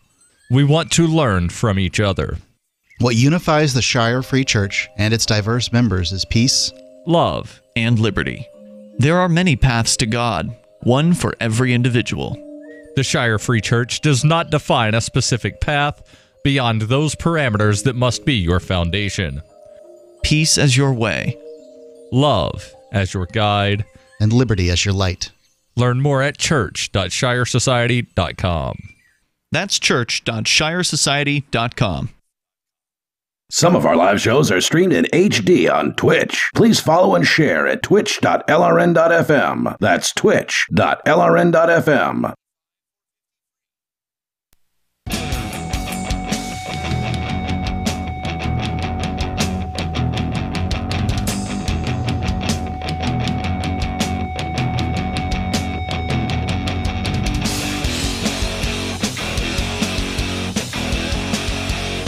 Free Talk Live dial, toll free, bring up whatever you want. Our number here is 855-450-FREE. That's 855-450-3733. Suicides on the rise in Venezuela. Across the country, the numbers are up quite a bit compared to what they were just 6 years ago when things were relatively stable by comparison in 2012 compared to what they are now with hyperinflation ravaging the country. And, of course, that results in all kinds of problems like shortages of food. Like basic food is very, very hard to come across. You have to stand in lines for hours in order to get the most basic food items, if you even can get any. You're probably better off going through the black market, where at the very least products are more available, although you obviously are going to pay black market rates for them. But if it's available, then that's better than nothing. And it's just a tragic situation we've been following here for years on Free Talk Live as it's gotten worse and worse. And these poor people are now trapped there more so than ever with a new formation of a border patrol to keep people inside Venezuela and prevent them from leaving the country because, well, as you might imagine, human capital. Can't let your peasants go. Right. People want to get the hell out of there. And so remember a couple of years ago there was actually a story where Maduro allowed some people to leave Venezuela, like thousands of them, to go shopping in Colombia across the border. They never came back. A lot of them did never come back. That's true. Some of them did and then complained about the price gouging in Colombia. Yeah, because you can actually buy things in Colombia. Like magically, as soon as you cross the border into Colombia, there's products available. You want to buy a bunch of rice? No problem. There's bags full of it. But you can't get that in Venezuela. Darryl, I don't understand. They were what price gouging? Gouging in their own country, or Colombians were price gouging? No. Them? So the claim, because in Venezuela, the government sets prices below market values. In a lot of cases, yeah. In Colombia, they sell things for what they're worth. What they're worth. So when you go to a store that has 0 of something, but it's priced at 2, well, you can't buy any because there are none, but it's only 2. And then you go across the river where they actually have some, but it's actually worth 6. But do you think that if it's right there on the border, do you think that they might have raised their prices a little? Because they knew a bunch of the same thing they do with cigarettes and gas stations here in this country. Yeah, the demand is high, so why not raise the price a little bit? But still, even it's available. Keywords, it's available. And your country, if you can't do it, I mean, you got to pay the price. But even if they only had it marked at whatever the regular price is, it would seem expensive. It would seem expensive to a Venezuelan who is used to prices being set below market levels, even though it's not available. I'm sure most people were grateful to get whatever they could at whatever price. Obviously, somebody's going to complain when you're dealing with 10,000 people crossing a border or whatever it was. Because some of these reports were coming from state media, they may have only interviewed people that they knew that were loyal to Maduro who would say the things that they wanted said. Good point. So there's a little bit more here, but we're going to David. He's in San Francisco. We've been talking about the suicide rates, which are up drastically in Venezuela. Go ahead, David. You're on Free Talk Live. Yeah, how are you? Yes, well, I was gonna tie it to world affairs and Saudi Arabia. As you might know, Venezuela has got, I think they say they've got 25% of the oil reserves of South America. So they potentially are a vastly wealthy country. But Saudi Arabia was playing with product dumping, if you're familiar with that. They were doing price dumping of oil and brought it down so low that Venezuela was going broke. And that's part of the reason why Venezuela's economic crisis is the way it is. No. And what's going on right now in Saudi Arabia, the fact that that kingdom is now seen as very suspect, that should allow for, as you were talking about, market forces to come into play again. Okay, see, the thing you're missing here is there aren't market forces in the oil business in Venezuela. There's a one-size-fits-all government company that has basically been run into the ground by government mismanagement, and it doesn't have anything to do with the claim that you're making here that somebody somewhere in the UAE or Saudi Arabia or whoever in the Middle East has been unloading product at so-called below-market rates. They started doing that in 2011. And you remember when ISIS had captured so much of this Iraqi and Syrian oil fields that the oil prices were at $110 a barrel, and ISIS was selling them from between $10 and $20 a barrel, bootlegged. And it got involved in Swiss banks. It got involved in every oil company in the world was buying this oil so cheap, and the Saudi Arabians were behind ISIS. Yep. You do understand, though, that Venezuela is well situated in a very warm part of the globe. They're right there near the equator. Yep. Very, very nice, temperate climate. They can grow all kinds of things. There's much more to Venezuela than just oil. There's no doubt that there was a lot of money coming in to the government from the oil sales, because, again, the government runs the oil company there, PDVSA. And so if the Venezuelan country was actually a market where there was some freedom, then people would have been able to decide on their own what they wanted to sell at the market, what they wanted to farm and create and bring to the market and compete with. And the idea that because somebody's competitive on price is going to destroy an entire country's economy is ridiculous. Yeah, why didn't this affect every other country that deals in oil across the globe? It did. Fracking in America. Where's their hyperinflation? Right. Fracking in America fell apart. Where is the hyperinflation in those other countries that have oil? Well, there's complications with Venezuela, and that has to do with their debt, and that their debts were, in other words, if you paid attention to Puerto Rico's debt, Puerto Rico could be a vastly wealthy country or, province of America. And they've got 4 of the biggest pharmaceutical companies in the world are based in Puerto Rico. They could be hugely profitable, but these debt vultures, these debt vampires, have intentionally targeted certain countries, and Venezuela was one of them. Okay, wait. What you're saying is the government got into debt with who? Well, when Venezuela was going strong under I'm trying to think of who Chavez. Yeah, Chavez.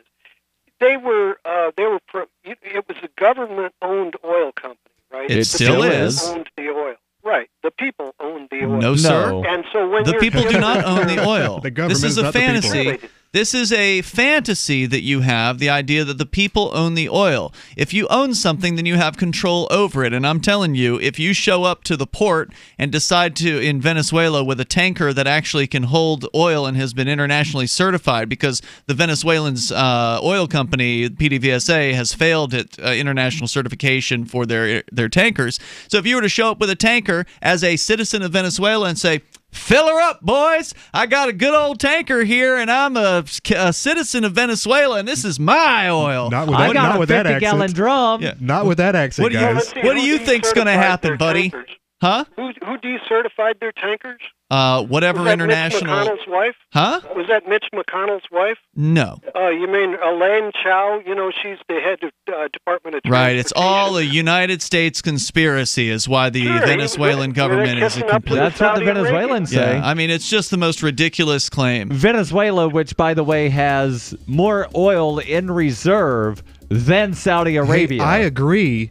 I agree with this gentleman that they were on their way down, but I think it was helped by certain organizations, certain departments of this country who wanted to see them fail. Well, I mean, and it is about oil sales. Certainly, if you you put sanctions on a country, that's not going to help them. Right. There's no doubt about that. But again, hyperinflation is the choice of the government. There's more coming up.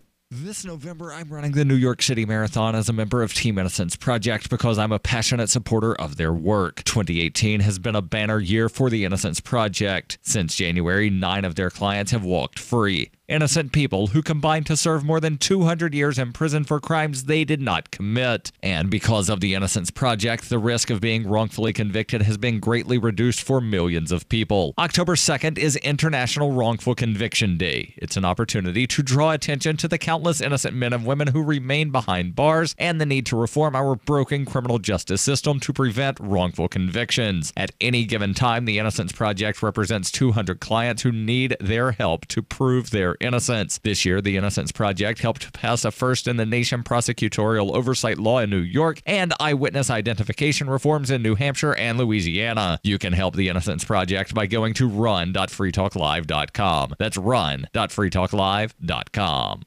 Marijuana has unleashed a green gold rush across our nation. It's creating $10.8 billion in new wealth a year. And every day, it's transforming more and more Americans into millionaires. In an historic event, former Speaker of the House John Boehner reveals how you could become one of them. Join him online for the American Cannabis Summit. Attendance is 100% free, but space is limited. To secure your spot, text JOIN to 44055. This event is the first of its kind ever. John Boehner and an esteemed panel will reveal which cannabis stocks are primed to deliver life-changing windfalls in the weeks and months ahead. Plus, they will show you how to become a cannabis angel investor, backing the hottest startups before they potentially become worth billions of dollars. To join American Cannabis Summit, text JOIN to 44055. Attendance is free. Text JOIN to 44055. Why did you move to the Shire? I moved here to the Shire because there's other people around who take liberty just as seriously as I do. I moved to the Shire because I saw videos of people challenging authority and thought that I could get support myself. It called to me, like, do this, right now. I wanted to be around people like me who got it, and once I got here, I knew there was nowhere else that I wanted to be. I've always wanted to change the world, so I moved to the Shire to join people who were actually working towards doing the same thing.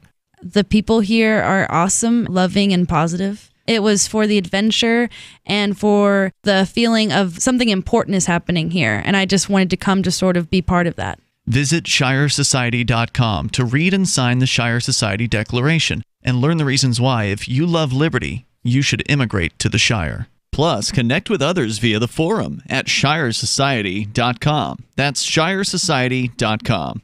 Did you know we've taken our LRN.FM telephone listen line to a new level with the LRN.FM audio on demand line? Now you can call 712-770-8447 anytime and listen to LRN.FM's live feed. And you can listen to a bunch of our original shows on demand. Long distance fees may apply. Just dial 712-770-8447 and choose from the menu. 712-770-8447. Looking for a great real estate investment? Consider New Hampshire, which is ground zero for the Liberty Movement. Your first call should be to Mark Worden from Porcupine Real Estate. He's more than just a real estate agent. He's your New Hampshire concierge. Where are the best places to live? Do you want farm, city, the burbs, or forest? Do you want a duplex or multifamily building so that renters pay your mortgage? There are homes in all price ranges in New Hampshire, and Mark can help with financing too. Invest in liberty and property. Mark Worden can help.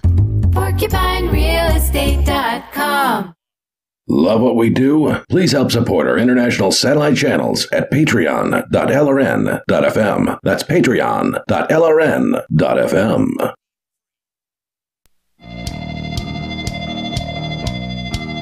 It is Free Talk Live. We have moments remaining, enough time for you if you want to call in and spout off pro-government, pro-Venezuelan propaganda, blaming their problems on everything else but the government. Oh, blame it.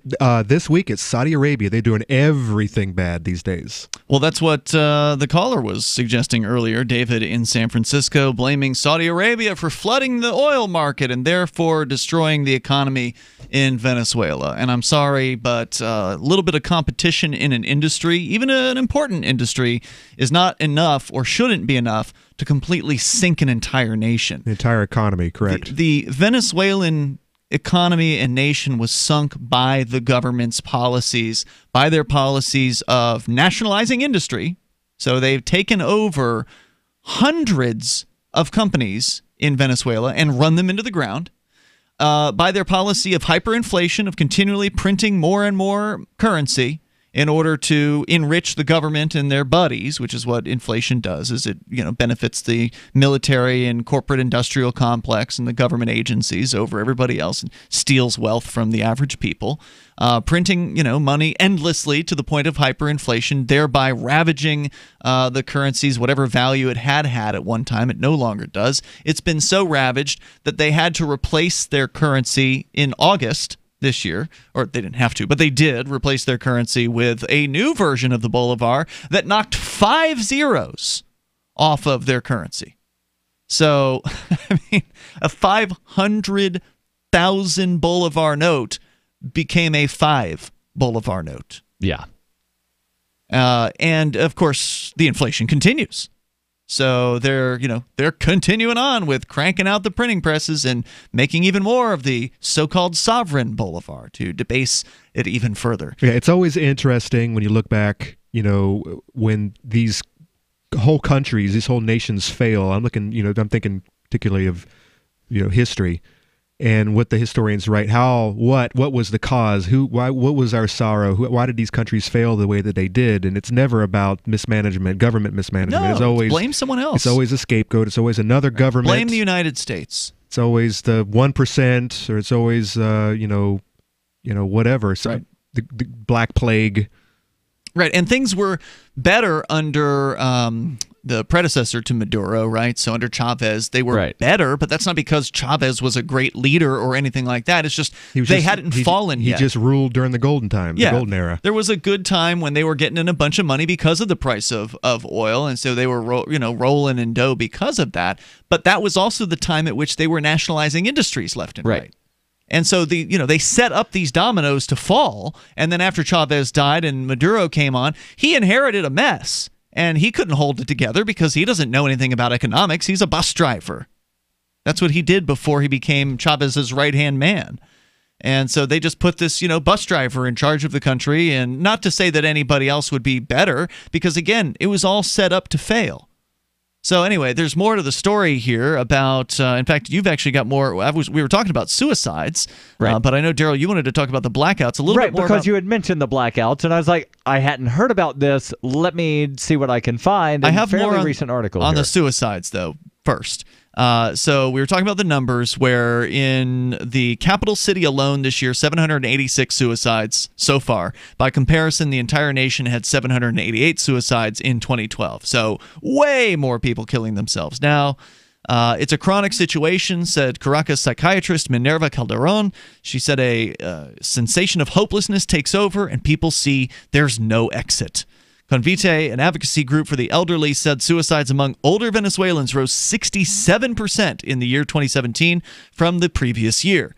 This month, the children's rights group SECADAP released a study showing an 18% increase in suicides by minors in the year 2017. Remember, 2015, 2016, 2017, these are years where the average Venezuelan lost 12 to 24 pounds. Right.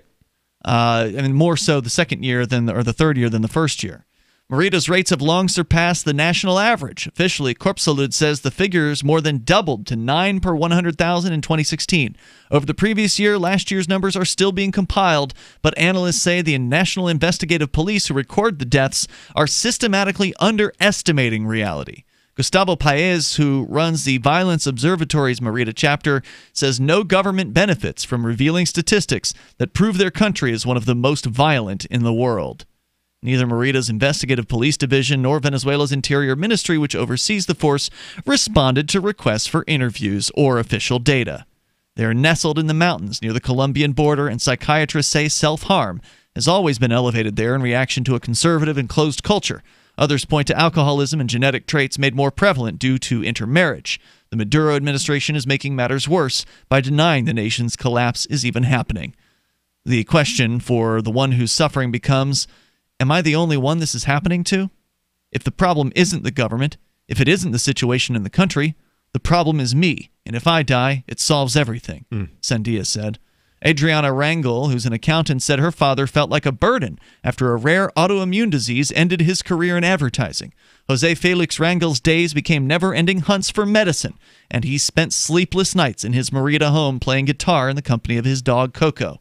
He became completely consumed by the situation in the country, said Rangel, and he hanged himself on July 20th, 2016. You know, this is nothing new when it comes to economic hardships. I'm looking at some statistics from our Great Depression here in this country. The decade leading up to the Great Depression, 1920 to 1928, it was 12.1 per 100,000 suicide rate. Similar. 1929, the Great Crash, it jumped up to 18.1. Wow, a 50% increase. And then the 30 between 30 and 40, it nestled at about 15.4. So I mean, this is, people, they lose their livelihoods. They don't have, if they're sitting on the street, standing in a bread line. Think about it. This guy lost his job, basically. His career ended because, who wants to buy advertising when nobody has any money? Right. So he can't do anything anymore. This other kid hurt himself or whatever, and this dude's looking around for medicine all the time. He's a burden on his family. I'm sure it's not hard to justify and just say to yourself, hey, I love my family. I don't want them to have to take care of me anymore. Right. And just end it. And, I would do the same. I would, a lot of people would. During hard times, I would not want to be a burden on my friends, my family, anybody, even my community. It's like, there are easier ways out. So let's get into blackouts. Yeah, so fairly lengthy article from the Miami Herald talking about some of the daily life of people, but I'm skipping that. They say that some Venezuelans do have generators, but they're expensive, too expensive for most. Yeah. The cost between $250 and $450, but the Venezuelans' monthly minimum wage is $9. Zulia State, which is one of the ones hardest hit, apparently, by the blackouts, had 11,131 power failures between January and September of this year. Jesus. 11,000. I wonder what the average length of it was. In September alone, there were 2,947 power crashes in Zulia, according to Ixia Lopez, chairwoman of a group called the Blackouts Committee, which receives daily reports from citizens of power cuts. She calls the numbers horrifying. And as with every other statistic in Venezuela, the government stopped revealing those statistics 8 years ago. Just some quick math on that 11,000 number over the first, 9 months of the year, basically. Yeah. So that's about 3/4 of the year, roughly. It's about 40 failures per day. Yeah, they say public transportation, already diminished by the economic crisis, becomes even more dysfunctional when the power flickers and goes out. Communications work erratically. People's routines are on hold. Yeah. Lines of cars are 2 blocks long at a gas station.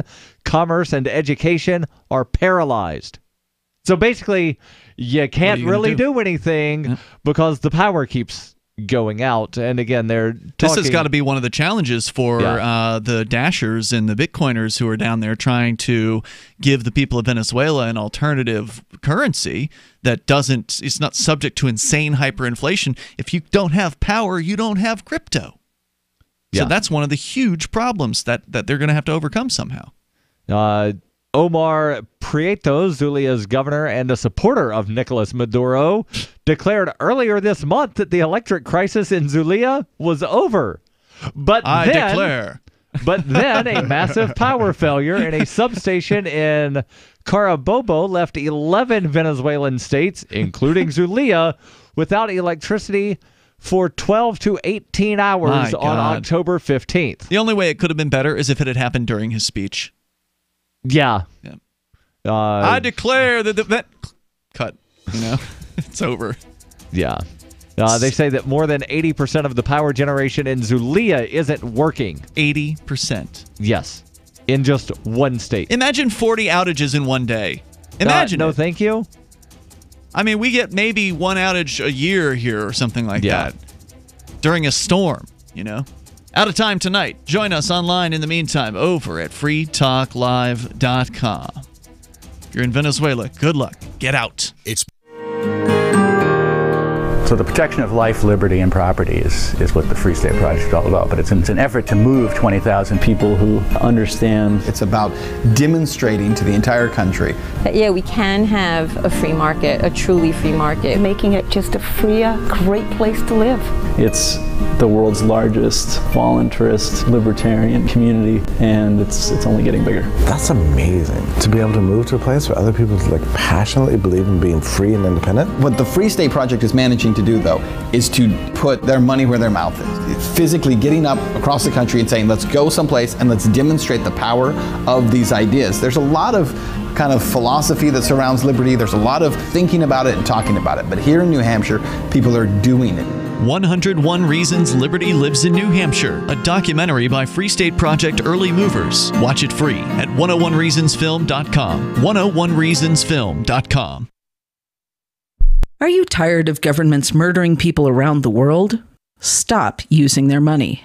There is an alternative. Bitcoin is a stateless, free market, non-political currency. Bitcoin cannot be inflated or controlled by any government. By using their money, you are helping the state. Stop doing it. You have an incredible alternative available now. Learn it, use it, spread it. Get started with Bitcoin at bitcoin.com. That's bitcoin.com. If you want to know the latest about Free Talk Live before we go on the air, all you need to decide is how you want it delivered. It's your choice. Visit news.freetalklive.com. You can get emailed announcements and participate in contests via our email updates list. Plus, we have a Twitter account that you can follow and a Facebook page where you can become a fan. So visit news.freetalklive.com to get news about Free Talk Live as soon as it's announced and the way you want it delivered at news.freetalklive.com. That's news.freetalklive.com. The latest episode of Declare Your Independence is next, after the news, here on the Liberty Radio Network, LRN.FM. From Conan, the Shire, the Liberty Media capital of the world, this is Darryl W. Perry, host of FPP Radio News for Wednesday, October 24th, 2018. Silver is trading at $14.75 per ounce. Gold is valued at $1,229 per ounce. Zen is trading at $14, and the average price of Bitcoin is $6,528. Antiwar.com reports 3 weeks after he entered the Saudi consulate in Istanbul and never emerged, Turkish officials are reporting that journalist Jamal Khashoggi's body and personal effects have finally been found. The circumstances once again support the idea that a Saudi kill team that arrived at the consulate at the same time indeed killed and attempted to dispose of him. Though Turkish investigators are so far not confirming or denying it, top Turkish official Dogu Perinçek is reporting that Khashoggi's body was found cut up and disfigured and dumped in